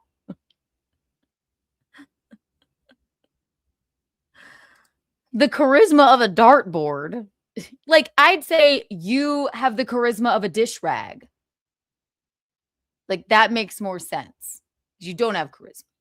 People just mock you when you get angry. The only thing you're good for is like, yes, it was talk about Johnny Depp some more, but you aren't Johnny Depp. You aren't the Joker. My God, it's just offensive to me. Joaquin Phoenix is my favorite. You're just having it. It's ridiculous. Absolutely fucking ridiculous. You're a mollusk of a man. You have the charisma of a snail. How about that? It's fine. It's just not my thing. A high snail. But yeah. As time goes on, I don't really care ultimately if people think that I Why are we here then? This is a fucking, we're gonna have like a you did like an hour-long breakdown of that for some reason because you're still upset about it. Look at his fetusy hands. Yuck. You're a creep. did good or bad on that stream in the scheme of things. It's like one of the least important things ever. Yeah, but it was fun screaming at her. I would do it again. 10 out of 10. 10 out of 10. I would scream at that dumb bitch again. I mean, that's fine. I loved it. I thought it was hilarious because you were making such a complete and utter fool of yourself. You were having, as the kids say, a crash out. I mean, do I look upset here? Do I look upset here? We were in a sexual and very romantic relationship for a long time. I mean, it was pure joy on my face. So I don't know, Nick. I mean, but that's okay. What a way to reframe it. You have the charisma of a strip mall lawyer, former lawyer, who's a child neglecting, whippet user asshole. How about that? There's another YouTube channel out there that does some cooking, and it's called, I think, Keanu's Kitchen. He has, God, this man, he's probably here now. He's probably lurking around. He has the charisma of pediatric leukemia. He does. Charisma. Get many compliments on my charisma. I love Bob. Bob coming in with the hits here. So he's talking about cooking with Kiki. We do it maybe every other weekend. We love cooking with Kiki. There's another YouTube channel called he's trying to he knows exactly what it's fucking called because he sits there and like pray, I hate her. He's throwing darts at his dartboard. Kiki dartboard. Someone write it down. Petunia, write down I need a dartboard. Like a wow, dartboard. No, I mean, come on. What are you fucking talking about? You know what it's called? It's another YouTube channel, Keanu's Kitchen. He's trying to find another name for it because he sits there and watches it. Or cooking with Keanu, one of those things. It is Keanu C. Thompson. So stupid. So because she is super thin and her husband is super short and an alcoholic.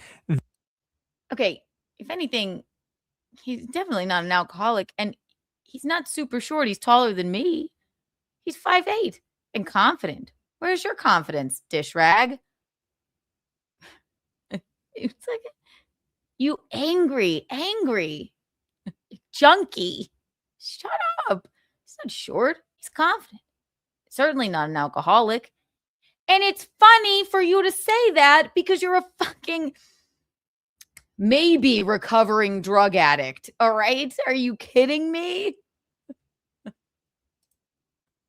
But you did miss 2 drug tests recently. I wonder why that is. That her cooking has to be garbage. It has to be like the worst thing ever, I'm guessing. Because again, she clearly doesn't even eat the food that she makes, which I do. And Eugene will tell you I'm a really good cook. I really am. Should have seen what I made in the middle of the night last night. I made a fucking rice quiche at 4 a.m., mind you. And it was fabulous. I mean, I'm not going to sit here and defend my cooking. You did a cooking stream once, and you showed us your filthy house, the mise en scène, the mise en place. It was disturbing how disgusting your kitchen was. And you slapped some pasta on a plate and you were upset. Cooking with Kiki, people love. People love it. So stop it. props to her for staying skinny. I applaud her for that. And her husband is, like a Power Rangers action figure. He's just tiny and pointless. And so we were talking about Power Rangers. He's compact but not short. He's very confident. And who doesn't love Power Rangers? You're a sallow mollusk of a man. God. Yuck. With fetus hands. He's not eating good. So it's got to be trash. And that sounds her delicious. cooking has to be one of the least entertaining things possible. So I almost feel like we should do that at some point soon. But I'm not sure. I'm not sure if it's actually any good. So we'll have to learn that. And you'll never fucking know. And you know what it is. And I never want to be around you. I am so fucking happy I've never had to be in your fucking presence. Because you're obviously you're a mollusk of a man. And an angry little douche nozzle. It's so sad. It's so sad. He's still so, we were in a sexual. We were in a sexual and very romantic relationship for a long time. It never gets old. You've got to let this stuff go. Get to your drug tests. I mean, why'd you miss 2, buddy? You don't have April to blame anymore. It's because he's got to cope. Poor guy. Together. What does the C stand for in Keanu C. Thompson? Junior says cock. I don't think so. I think it's coke. It's Christine. That she acquired via. Still my favorite moment in. How many times can I reiterate this? It's not that I've never experimented like everyone does in college, for the most part, with drugs. But I have Wolf Parkinson's White. If you want to go ahead and perpetuate, it's a heart condition. So no, I don't do blow. It's a heart condition. I have Wolf Parkinson's White. I have an extra electrical pathway in my heart. So I don't think it would scare me too much now, especially fentanyl and all of that stuff. And I agree, adults or whatever, everything in moderation. But for me, no, thank you. Just because of that. But if you want to go ahead and perpetuate this lie, go ahead. It's fine. But for Christ, I have a fucking, just on that alone, I steer clear. Okay? I steer clear. And I'm not judging people that, whatever. Live and let live. You we're a junkie with 5 children that got taken away from you and one of them tested positive for cocaine. I'd say that's a little too far. That's not moderation. But he can go ahead. That's fine. Stands for Coke. Stands for Christine. That time that I got to scream at her was asking if she ever sucked her Coke. Really? And she's like, what? No, I have. I said no. Also, yeah, I was like, no. What do you mean? No. What do you think I am? I mean, say I did do blow. Why would I have to suck dick for it? No. I just went, I might have gone, I don't know, I don't remember, but he's just obviously jerking off to this moment. But I went, no. What a ridiculous question. Obviously not. Have you? Have not. Yeah. Sure. I believe you. 100%. Says Nick's eldest is old. What's wrong with him? Genuinely, what's wrong with him? Is he back on drugs? You missed 2 drug tests. What's wrong with him? Oh, yeah, sure. I really believe you. He's still just sitting there. Do you think he replays it every night in his like filthy lair, throwing darts at my head, going, haha, I can tell she's lying. I'm not. What do you want me to do? I just think it's funny how you are so angry and wormy. And you're just having a real rough go at it. You're an embarrassment. You're an embarrassment to your family. They probably mock you just as much as the internet does. And we love to see it. We love to see a clip where Nicky Boy, the sallow junkie, just hanging on by a thread. We love to see it. Enough to make his own channel and ain't said squat about abuse. I think haters owe an apology. It's because I beat him into silence.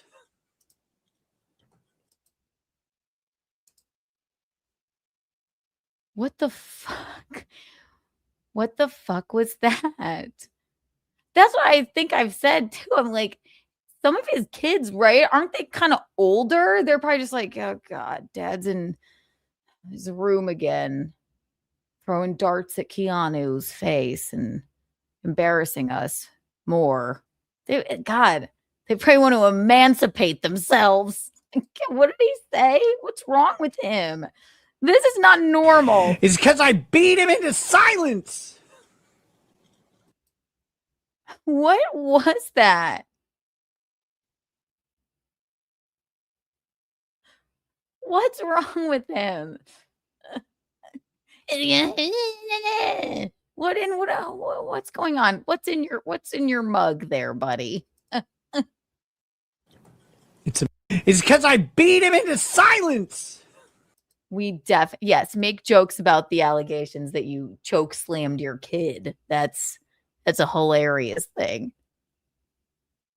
Get a grip, you lunatic. Kid, so sad at this point. It's lawyer juice.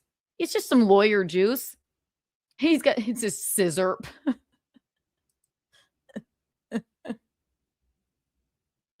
Matt Fugatti, thank you for the $10. He used to do drugs. He still does, but he used to too.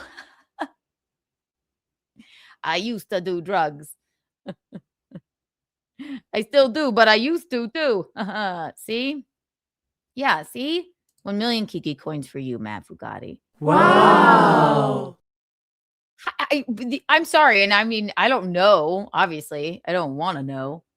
I can't come up with any other reason why he's missed 2 drug tests. I mean, you'd think like, oh, I better to just miss the drug tests, 2 of them, than test positive and fuck up my, I'll just have to do probation a little bit longer. You were a life ruiner. You ruin people's lives. Oh, that's so sad. He's still talking about this fucking stream. How long ago was this? Honestly, This is still on his We were mind. in a sexual and very romantic relationship for a long time. And although that never gets old, it never gets old. It really truly doesn't. It's so embarrassing of him. Oh my but- God. Although that never gets old, that was a long time ago. Give it a rest, buddy. Give it a rest. And I'm so glad that you're enjoying cooking with Kiki. If you cleaned up your kitchen a little bit, wiped everything down every once in a while and didn't have it look like a fucking hoarder's kitchen, your cooking streams would be more enjoyable as well. But when you do one, they mock you. People mock you because it's like, where does anyone sit? What does anyone do? Why does it look like an episode of Hoarders?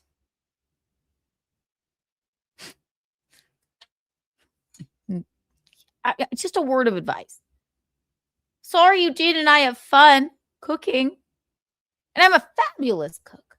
And you have a dartboard with my head on it. Bob Vanna Patrice, thank you for the $4.99. What do you call 100 lawyers at the bottom of a river?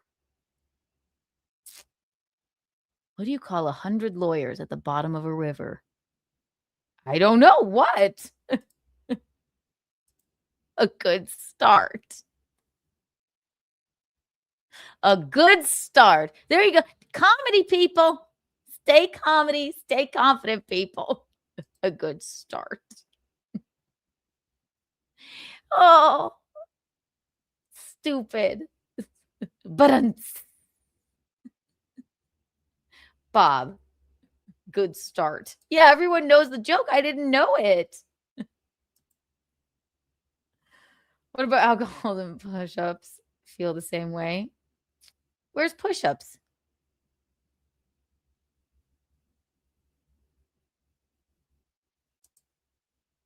Araya, drugs harm entire communities because junkies are leeches best and violent criminals at worst.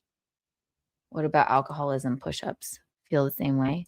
Oh, I just love it. It's an old joke. I loved it, Bob. We miss you already. Come back. Crosstalk. I know. I just don't want to miss anything. I'm like, why is this more interesting than what I'm talking about? This loser. Yeah.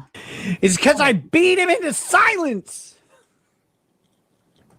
He didn't commit to that enough. And it's like, why are we making jokes about your alleged abuse against your children? Well, I mean, you did. I mean, it's proven that you neglected them. And one did test positive for cocaine. Like, we know that. But we don't know about the choke slam thing at the I don't know, what was it, a chiropractor? Wouldn't put it past you. You seem like an angry guy.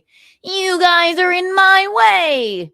I want to have 2 wives. I want Aaron to get naked and do cocaine with us. I hate this pug, and you children are stopping me from having a good time. I mean, it would make sense.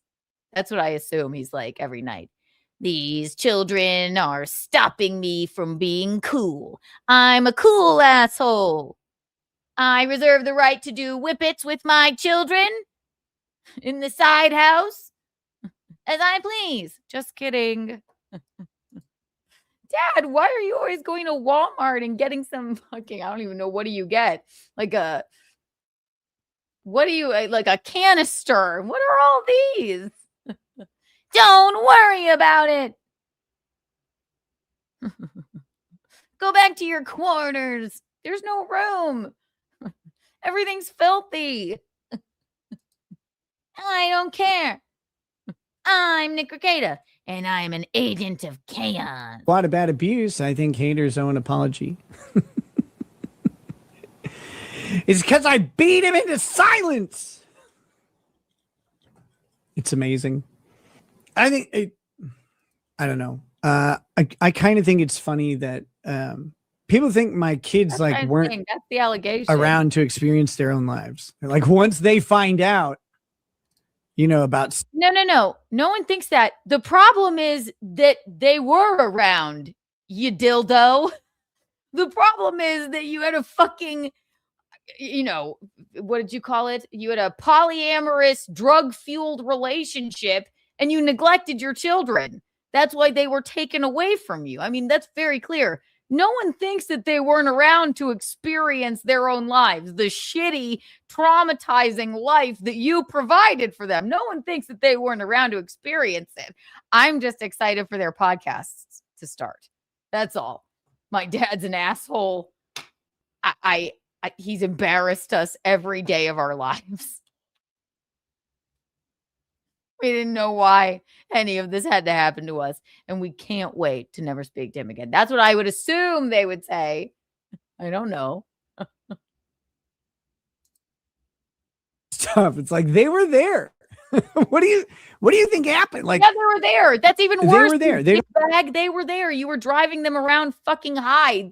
What do you think that you're saying? What do you think that you're proving here? They were there. Yeah, even worse. You couldn't have sent them to grandma and grandpa's house when you wanted to have a fucking drug-fueled, creepy foursome with having the pug in the port.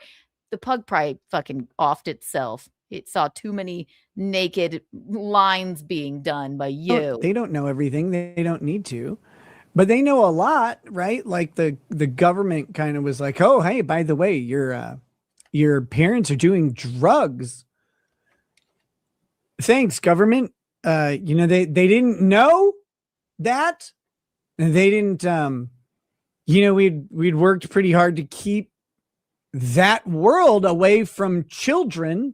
Clearly not if one of them tested positive for blow.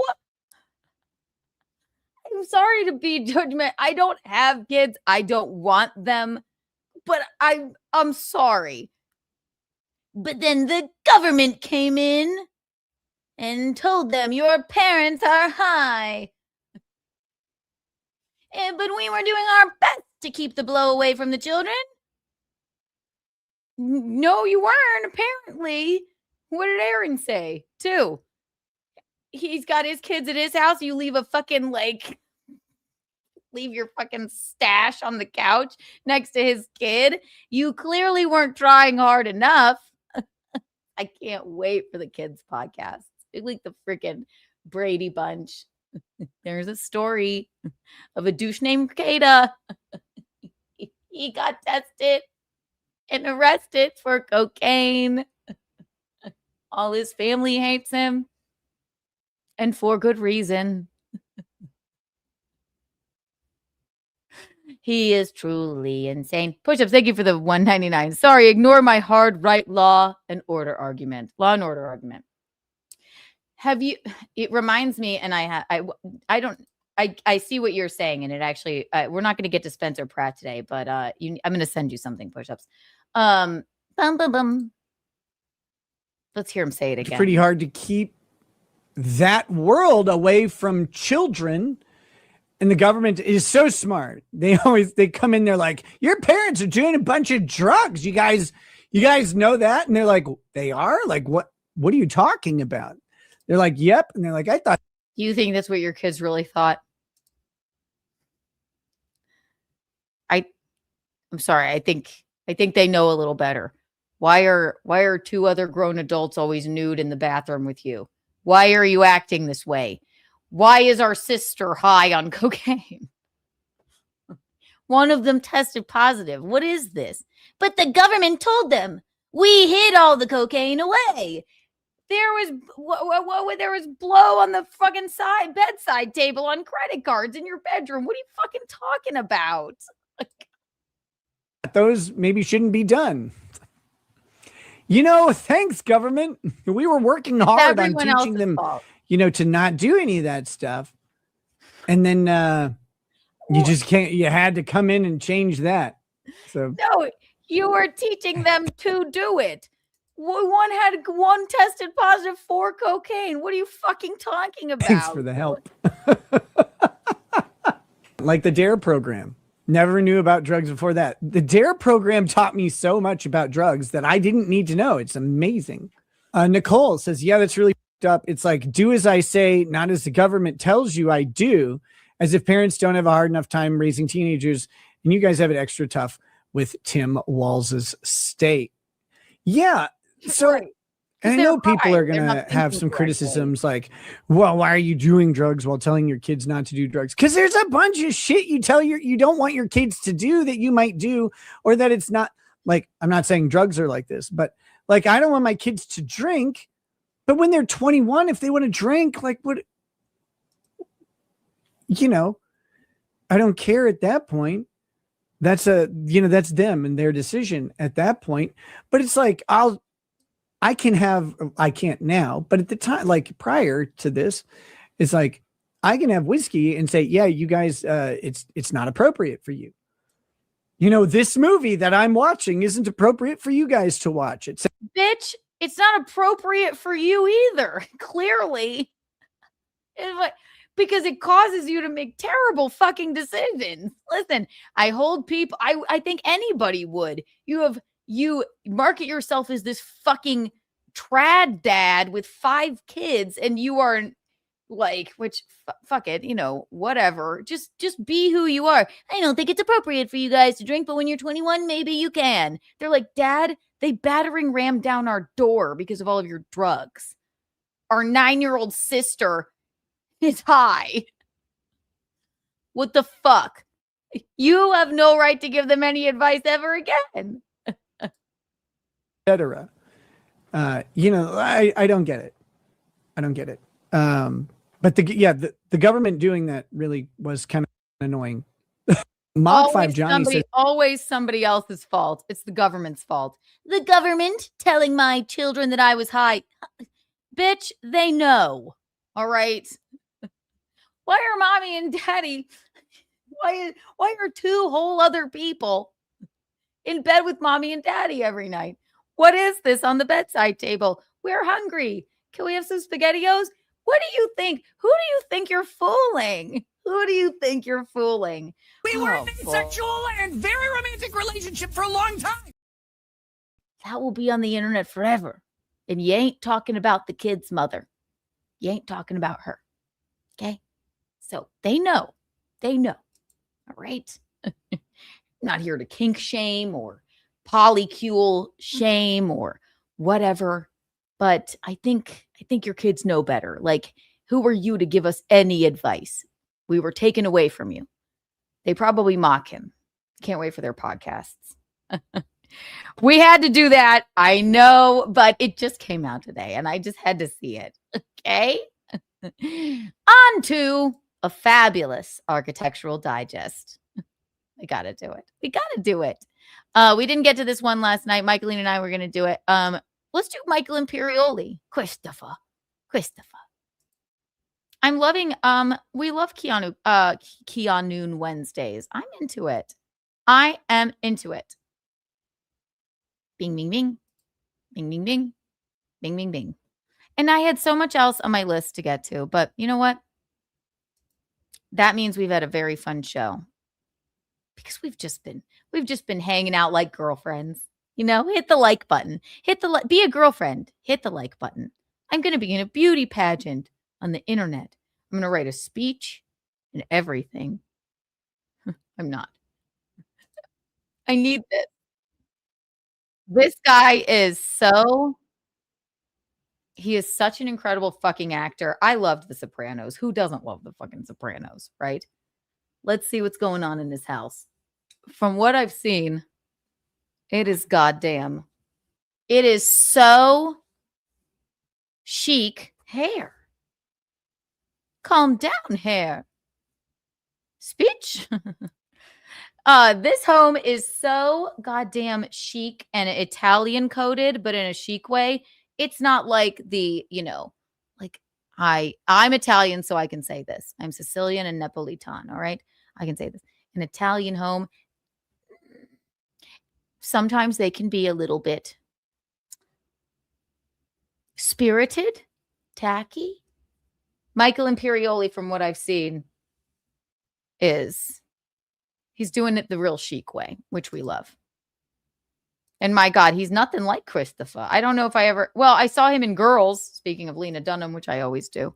Still not done with the book because it's traumatizing. But let's see what's doing.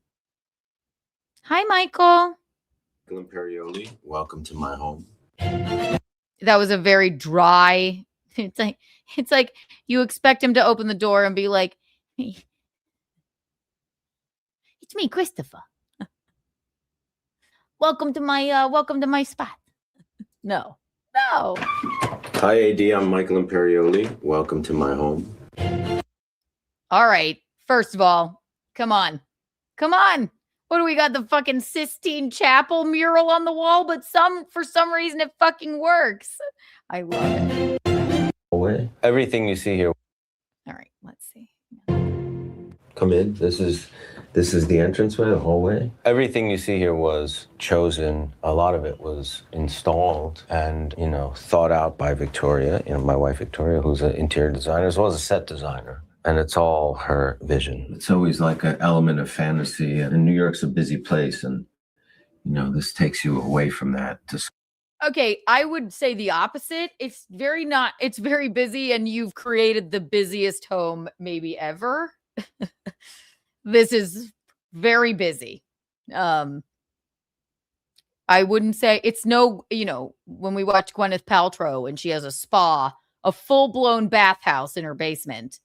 Like servants. I'm just kidding. I wouldn't say that it takes you away from the busyness of the city, but maybe to him it does. Someplace otherworldly and homey. Dante Alighieri. Who's Dante? The Inferno, Paradiso, Divine Comedy. Come on in. He's deep. Oh my God. The busts, the art. All right. Here's some problems.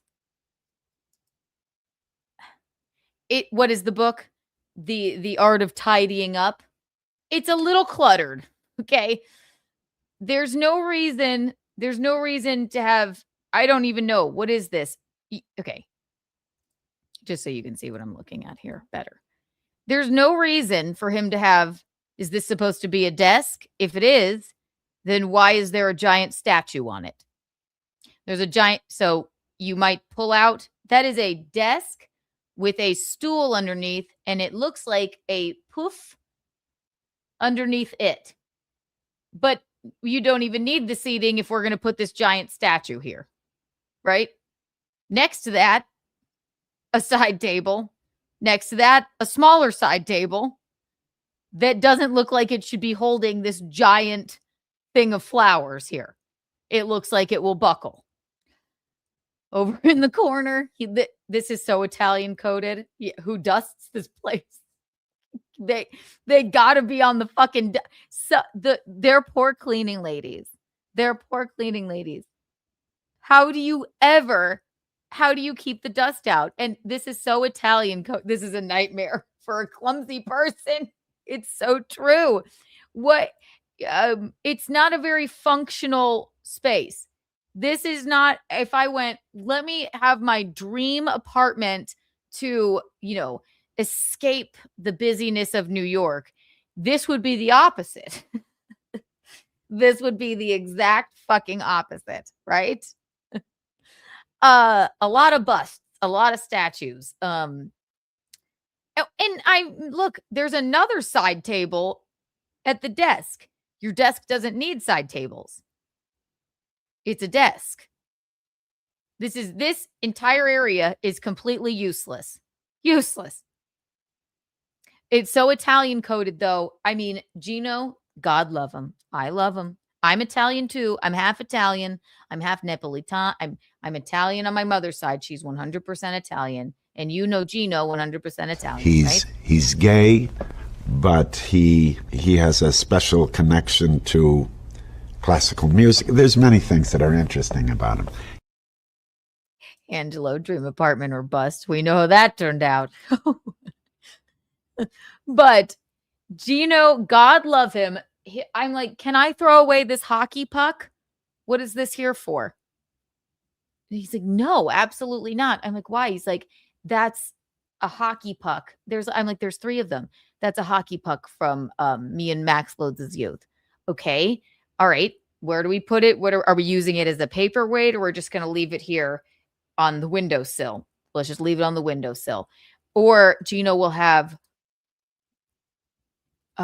What's another one? He has 3 rusty old coffee pots that they don't even work, and they're rusted. 3 of them taking up space in the cabinets. Why? Because those are my Aunt Olga's coffee pots. Right, but we have an espresso now. I don't think Aunt Olga would mind. And you're not even using them. It's not even a regular. No. Those are Aunt Olga's, and I'm going to have them refurbished. Well, do we need 3 of them? Do we need 3? It's very Italian. He's got a hope chest in here, I'm sure. I'm sure of it. I have one. It's at my mom's house. It'll be, I mean, just tchotchkes and things. They have to keep them. These 2 side tables around his desk were probably his great aunt, his great aunt Carmela's, and his other great aunt Rosaria. Well, we have to keep them. Well, where do we put them? We'll put them around the desk, but it doesn't make sense, Michael.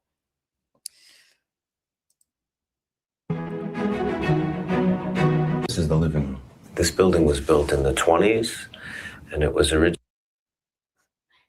I take back what I said before. I said this with, okay. Yes, it's chic.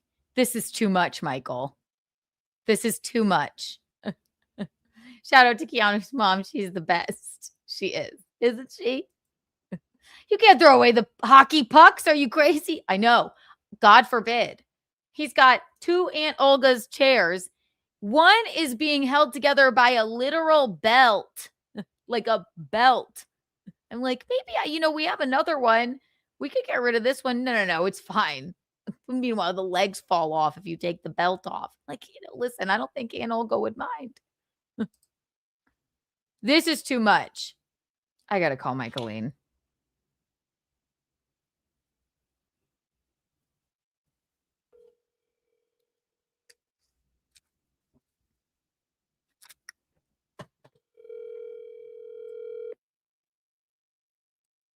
Hi, Keanu. Are you seeing this? No, I didn't. You know what? I fell asleep. I'm going to have to look at it. Is it so good? No, Mom, I take back what I said. This is a hoarder's house. It is. Oh my gosh. You got it, Mom. There's you so still much on? shit in this tiny apartment. Not tiny. It's a big New York apartment, but for Christ's fucking sake. He's so Gino. He keeps every single relic from his deceased relatives. It's crazy. Are you on there right now? Yeah. Okay, should I turn it on? Turn it on. I have it on, but how far are you into it? Well, we just started with Michael Imperioli's okay. house. Yeah. Okay. How are you talking to me? I'm talking to you on the phone. No. Take a look. We need your input. I love you. Bye. Okay, bye. She, poor thing, I woke her up from her nap and she's like, how are you talking to me? By telephone. I torture my fabulous mother. I'm so sorry. This is too much. Not one pill, not one. It's too many pillows. It's too much going on. We're scared. Originally a hotel, which is kind of cool. It was kind of like residential hotel. Desk, bench, tassels, lamp, side table. Can't even sit here and do anything. Hang on. She's calling me back. Hello? You're on the air. Hi. That's okay. Don't tell anybody I'm taking a nap. Well, you said it on the air. Sorry. You did. Well, you were on the phone with me. That did make you sound old. I interrupted her nap time. Sorry. Yeah. Thank you so much. I'm sorry. I was up late last night. No, yeah. Sorry. That did sound like I interrupted her nappy. Like, great. Just Yeah. kidding. That's a joke. Sorry to wake you. I love you. Okay, I'm Bye. watching. Bye. This is insane. This is insanity. He started out this with saying, this is a nice escape from the busyness of the city. I beg to differ, Michael. I beg to differ. I'd rather be in Penn Station. I like the colors. Hotel, like you'd stay for a long time, I guess. And Araya, I have to bring up again. Who dusts this place? Who dusts this place? There's no reason for this curtain here. There's no reason for it.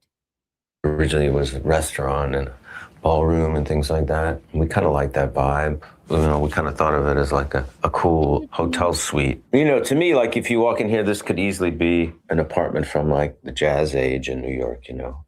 No, it's an apartment from hoarders.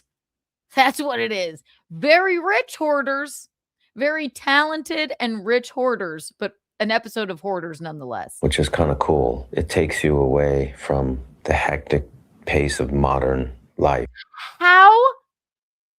How can you say that? How? It takes you away from the hectic pace of modern life. He's pulling our leg. No, it doesn't. There's barely anywhere to walk around or sit. Christopher, please. I think for me, it does. You know, if you Okay, good. You corrected yourself. This is an anxiety-inducing apartment. notice, there's no modern art in the house. So everything is kind of, for me, it's like transporting, you know? Something about that is comforting. Victoria designs these spaces in mind to be calming, comforting, homey, and inspiring. Stop saying that. It's not calming.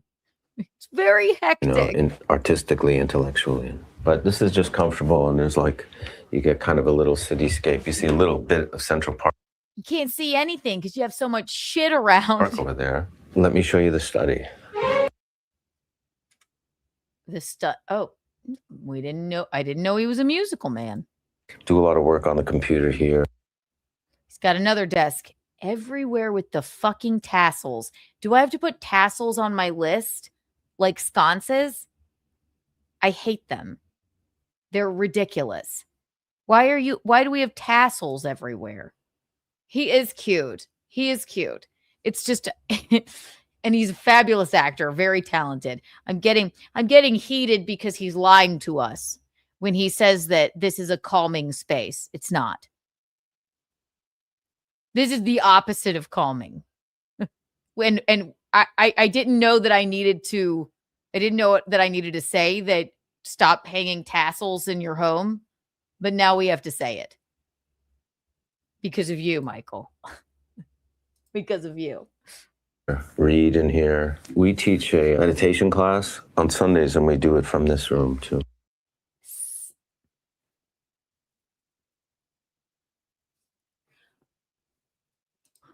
Did he just say we teach a meditation class? Who is going here to meditate? That's Beatrice. That was a meditation class on Sundays, and we do it from this room too. That's Beatrice. That was Dante's muse and love, who inspired him, and that's a marble. That's probably my favorite piece, maybe in the house. I just love that one. The screens are from Studio Dante, which was an off-Broadway theater that. He loves these round tufted pillow moments. I love those. I think they're fabulous. Do we need 45? And is this a painting with a disc on top of it? And then, like, listen, buddy, I don't know. It's not calming to line the walls with curtains. What are they for? If it's calming to you, I get it, but don't trick people into meditating in your home, because it would give me anxiety. Tassel! There's a tassel on the door. Why? We opened and produced new plays. And the screens we'd use just as backdrops behind whoever was on stage. They kind of have like a Pompeian. I get it, Mom. Is he old? He's so cute. He's not that. Alexa! How old is Michael Imperioli?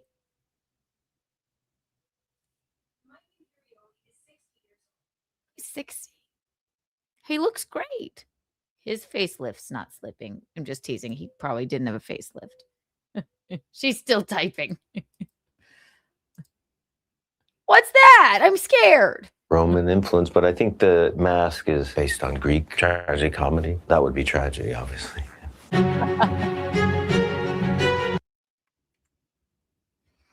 I can't even tell where we are in here. But I've carried with me since I was really young. This I've had since I was like 19. This is so Gino coded. He's got so many books, which is fine. Books, they're at least like not an eyesore, especially displayed all like I do them by color. But he's got so many like old ass books, which is cool. He's had that since he was 19. It means something to him. 100 Years of Solitude by Garcia Marquez. Actually, this I've had for a really long time. Look, you got an Emmy there, bro. Show us the Emmy. This is Or a Gold Globe. Interviews, Essays, and Notes by Werner Fassbinder. I've had this since I was maybe 32 years. You know, I have a really... You know, you wouldn't, if you didn't have a... This is why this takes us so long. All right.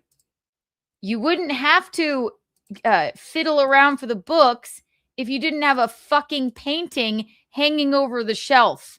All right? Why is that there? Why is that there? I'm sure you can afford a bigger apartment. I mean, it's a huge apartment for New York. Why did we have to put the painting? I can't find my... Well, did you look behind the painting that's stupidly hanging there? But if he likes it, I'm into it. And look, there's a monk. He's like, where is it? 32 years.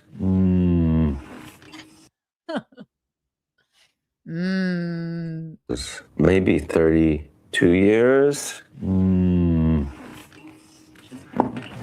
You know, I have a really cool... Another one. Another painting hanging over the shelf with a curtain over it.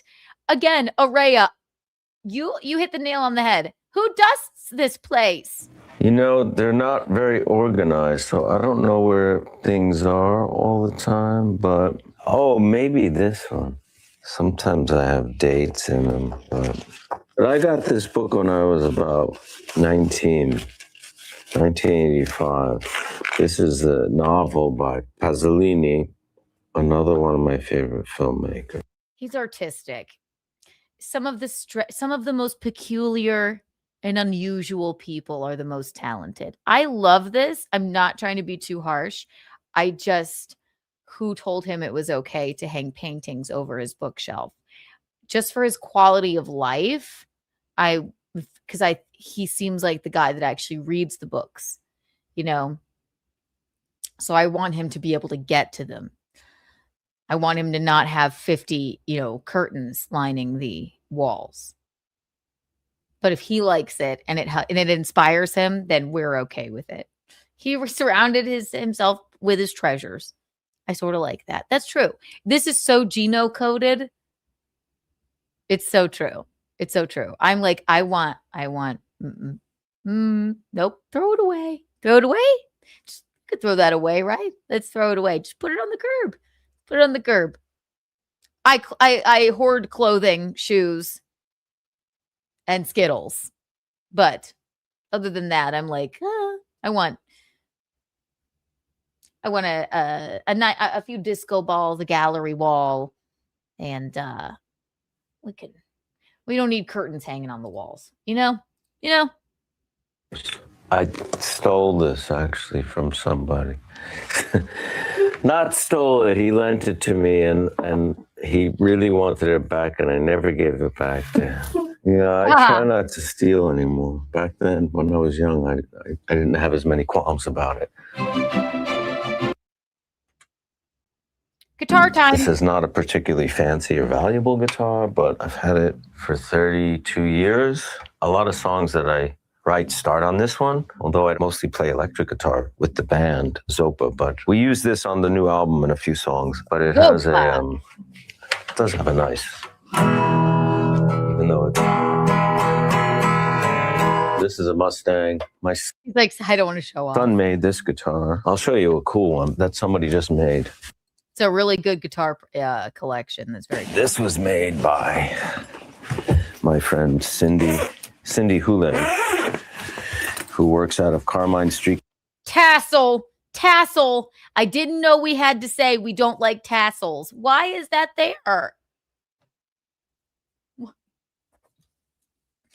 Why is there a tassel everywhere? Guitars, and they make guitars out of wood from old New York buildings. So the neck of this guitar was made from wood that was recovered during the renovation of the Chelsea Hotel, which is somewhere I lived at one time. So it kind of has a specific meaning. And the body was from an old bar called Chumley's that was in Greenwich Village and was a speakeasy at one time. This was bought in Taormina, Sicily, in a store that's actually mentioned in the White Lotus. And Oh, cool. that's a secret, you know. He's weird, isn't he? He's kind of weird, right? Safe, kind of. And a boot. What's this room? What was this room supposed to be? What is it now?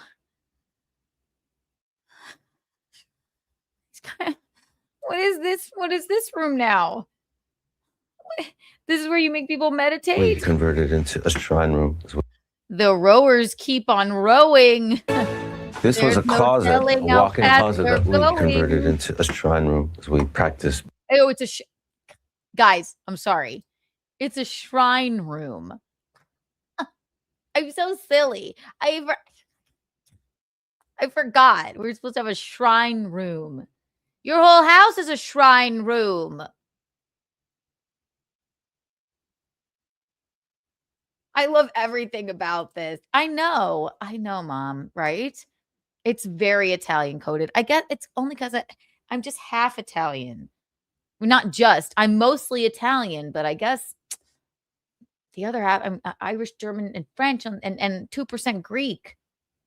So some of it's anxiety inducing to me. But I like the notion that he surrounded himself by his treasures. Mom, fuck it. Let's make you a shrine room.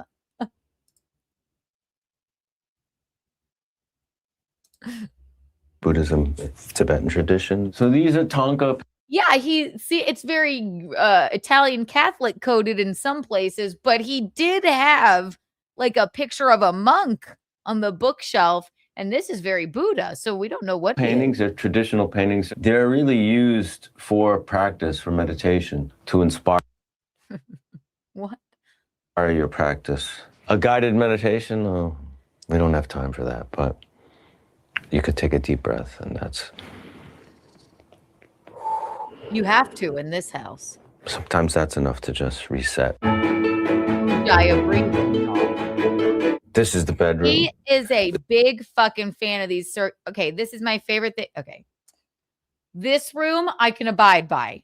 I feel like it's a breath of fresh air here. Yes, there are curtains on the walls for no reason, right? But with the amount of the other curtains, I guess it's fine. He's a big fan of these circular tufted pillows. Love that. Love the chandelier. I love what we did with the mirrored sort of like what it looks like a sunshine moment above the bed.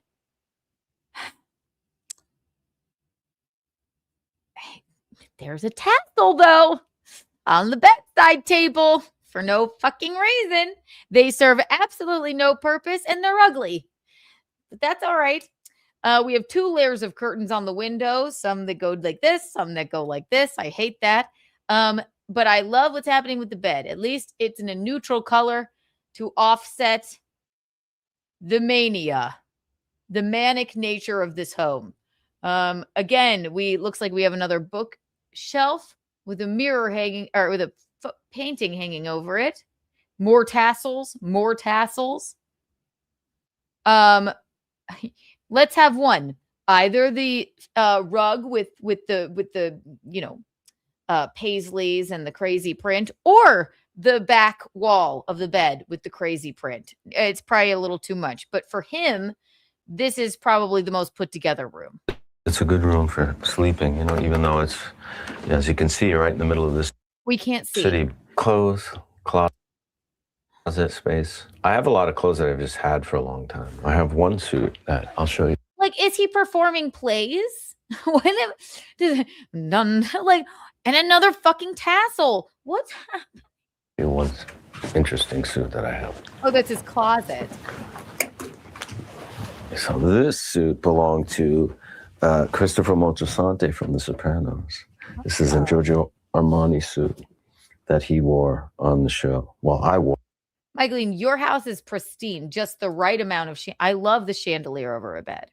That is opulence. Love a chandelier over the bed moment. So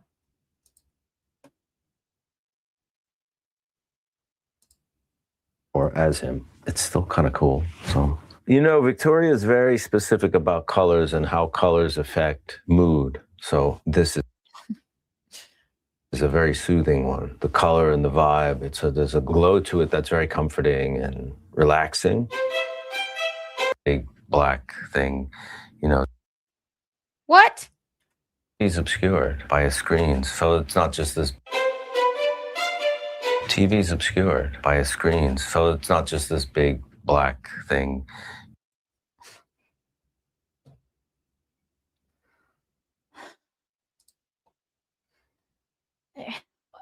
Where do you even find a tiny divider like this to cover up your TV? Then where do you put it when you want to watch TV? And there's two sconces there I can't even get to. I have to ignore them. Fuck it. The sconces are on goddamn curtains along the wall. Why are those two chairs there? Who's sitting there? They're probably his Aunt Olga's. Those are his Aunt Olga's chairs. And that's his fucking, yeah, that's his aunt, late Aunt Concetta's divider that he chopped in half to cover his television. And then, you know what? We need two mirrors next to two tiny mirrors, and then one giant painting in the back. Okay. And then we need a gold curtain lining the wall. And then on top of that gold curtain, so it can never move and be removed, let's have two sconces. Two hideous sconces. I'll say that whatever it's sitting atop is really cool. Anxiety. You know, dominating the room. I watch American. Dominating the room. He knows he's kidding with us, right? He's the best. Dominating the room. What's not dominating the room? American Dad a lot. That's my favorite TV show. By far, actually. Dad What's a his lot. favorite That's TV my show? favorite TV show. By far, actually. In this room, there's some more little statues and objects and books. You know, it's nice being surrounded by beautiful things. Those are our children. Mom, he said what you said. He surrounded himself by his treasures. They were Adriana's chairs. They were Adriana's chairs. Yes, she is. Adriana, the character, no longer with us. Terrible what happened with her. Great show, The Sopranos. David Chase used to come into the restaurant I worked at for years on twice a week. Very nice Isabella, gentleman. David, and Vadim, when they were really young. They're all adults and on their own. Empty Nest is fantastic. No offense to the kids, but The fuck? How does he say that with a straight face to us? Emptiness is fantastic. Describe this home in one word. Cluttered. I understand that you're talking about your children, but how do you say that to us with a straight face? It's Where did you? Yeah, of course it's fantastic. Where did you put them? really cool, actually. We see the kids a lot, but it's kind of a new chapter and a good one. You're not doing kind of elaborate big things. All right, we've made it to the kitchen, ladies and gentlemen. And it's a Jackson Pollock painting. Love it. You know what? How is this the most peaceful room in the house with that marble? But it's enough. Excuse me. That's granite, I think. Let's do a mixture of marble and granite. Mom, I swear to God, and you hated it. We had this speckled black white granite in the house we grew up in. My mom fucking hated it because you can't see crumbs on it, and she was constantly. It was nuts. And he's got it everywhere. Mom, tell me this isn't traumatizing. At least this part. But then, yeah, and then we're lining this with like just random gold here and here, which is everywhere. All right, go ahead. My kids liked Chopped, and they said, you should go on. You'll win if you go on, because I'm pretty good at cooking stuff out of whatever's in the fridge. And yeah, I wound up winning the Just like an Italian. I love Chopped. Michael Imperioli, you've been chopped. tournament. Lately, I've been making really good vegetarian meatballs out of impossible meat. I make them exactly like traditional ones with the same, except substituting fake meat for real. And they taste really good. What do I have in the He's so intense. fridge? I don't know, something. Leftovers from last night's restaurant dinner. I could cook you some scrambled eggs if you want. Oh, we're done? That's it? That was horrible. I'm sorry. I really thought it wasn't horrible. It suits him. I loved it because it really does suit him. Is he married? I'd like to move right in. I know you're so petite. There's so many places to sit. Let's call Michaeline. Let's see what she thought of it. God damn. I saw a glimpse of it. I'm like, it's Italian, but it's chic. I'm like,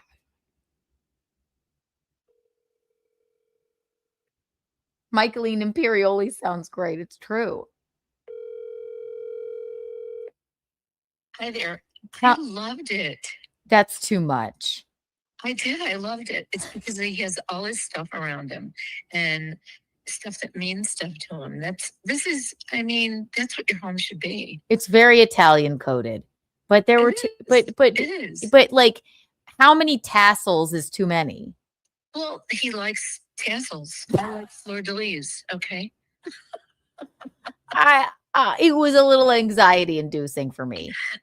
Yeah, I didn't see the whole thing, but what I saw, I loved, really. And then that granite that granite, we had that in our house. You hated it. Yeah. That granite's a little bit better than the one we had in our house, that first house. It was like, it was more for Michael looking. It looked awful in our house. Yeah. He was weird and he was very serious. He's so sweet. I had no idea. He's so soft-spoken and sweet. Yeah. It's just funny that he hosts meditations there for people. I loved that room with Horrible. all of that busyness going on. I loved that with the meditations. It's an Italian thing. It's such an Italian thing to just have like, I need to keep this forever. And if you try and throw it away, I will fucking cut you. No, it is. It's an Italian thing to have stuff around. Yes. I mean, yeah, it's sweet. I just think that he opened up the door and said, this is an escape from the busyness of New York City. Well, because he has all the things he loves in there. I guess it all relaxes him. But Araya said it best. She was like, who the fuck dusts this place? Can you imagine? He's rich. He's got somebody who cleans daily. I guess so. I'm sure. My God. So, well, yeah, I know that you love it. You'd have to. Yeah. You'd have to. I do love it. So I'm sorry I missed part of it, but it's not like I went to bed. I just came over to the couch with the computer to kind of watch it, and then I just sort of fell asleep. Sorry. You dozed off. It's okay. And then I said, woman, like a 70-year-old woman should. Yeah. And then I said, oh, she's taking her nap. I'm an asshole. Wait, yeah. Don't tell them I'm taking my nap. It's a daily thing I do at whatever time it is. Oh, I forgot it's her nap time. At 3 o'clock nap time. Wee. Sorry, I forgot. Michaeline, they just put her down for her nap. Like, kill me. An idiot. It's all right. I understand. Oh, I'm well, glad you call me and you value my opinion. I do. I mean, or else I would have started screaming. I Well, thought, I'm yeah. always ready to look at the negative side, okay? Yeah. But once I saw what was happening or what was in there, I really did like it. So it was a little busy for me. And again, I only took a glance at it and I thought this is the way to do Italian, like coded stuff, very chic, but I didn't realize the gravity. I can't, we're not hanging curtains on the walls. Can't do it. Well, also, okay, so think about those other actors and those other people, like the one that like the symmetry and all that. They have nothing of themselves in there. They just had the director do it. Or I mean the decorator. True. Right. I've never had a decorator in my house in my life. Your house My is house looks pretty cool. I say your house is it's astonishingly beautiful. It's Italian coded in a way that's chic. That's what Michael should have gone for. It's not, yes, you maybe have one too many chests and, things are, things are a little bit mismatched, but it's not overwhelming. It's fabulous. Yeah. I like mismatched. I like chests. I can't help it. Whimsical. When we come and visit, we got to do an architectural digest tour of your home. I would love that. Yeah. It's not fancy like those actors, but it's very nice. It's very fabulous. Though. And I have really cute chandeliers everywhere. Your chandeliers, your kitchen island, the whimsical self-portraits. Yes, it's done well. It's done fun. Well. Very fun. So all right, mommy. I love you. I could be helpful. Okay, love you. Yes, and I'll never say again that you were taking a nap. That's fine. People nap sometimes. I love you, mommy. I love you too, Rock. Bye. Keanu. Rock Keanu. She's done this my entire life. She calls me Rock Keanu. Love you. Love you, Top Mickey. Bye. Oh, that's it, ladies and gentlemen. What a day. We're loving the KeaNOON Wednesday moment. You have a new Keanu cast to look forward to.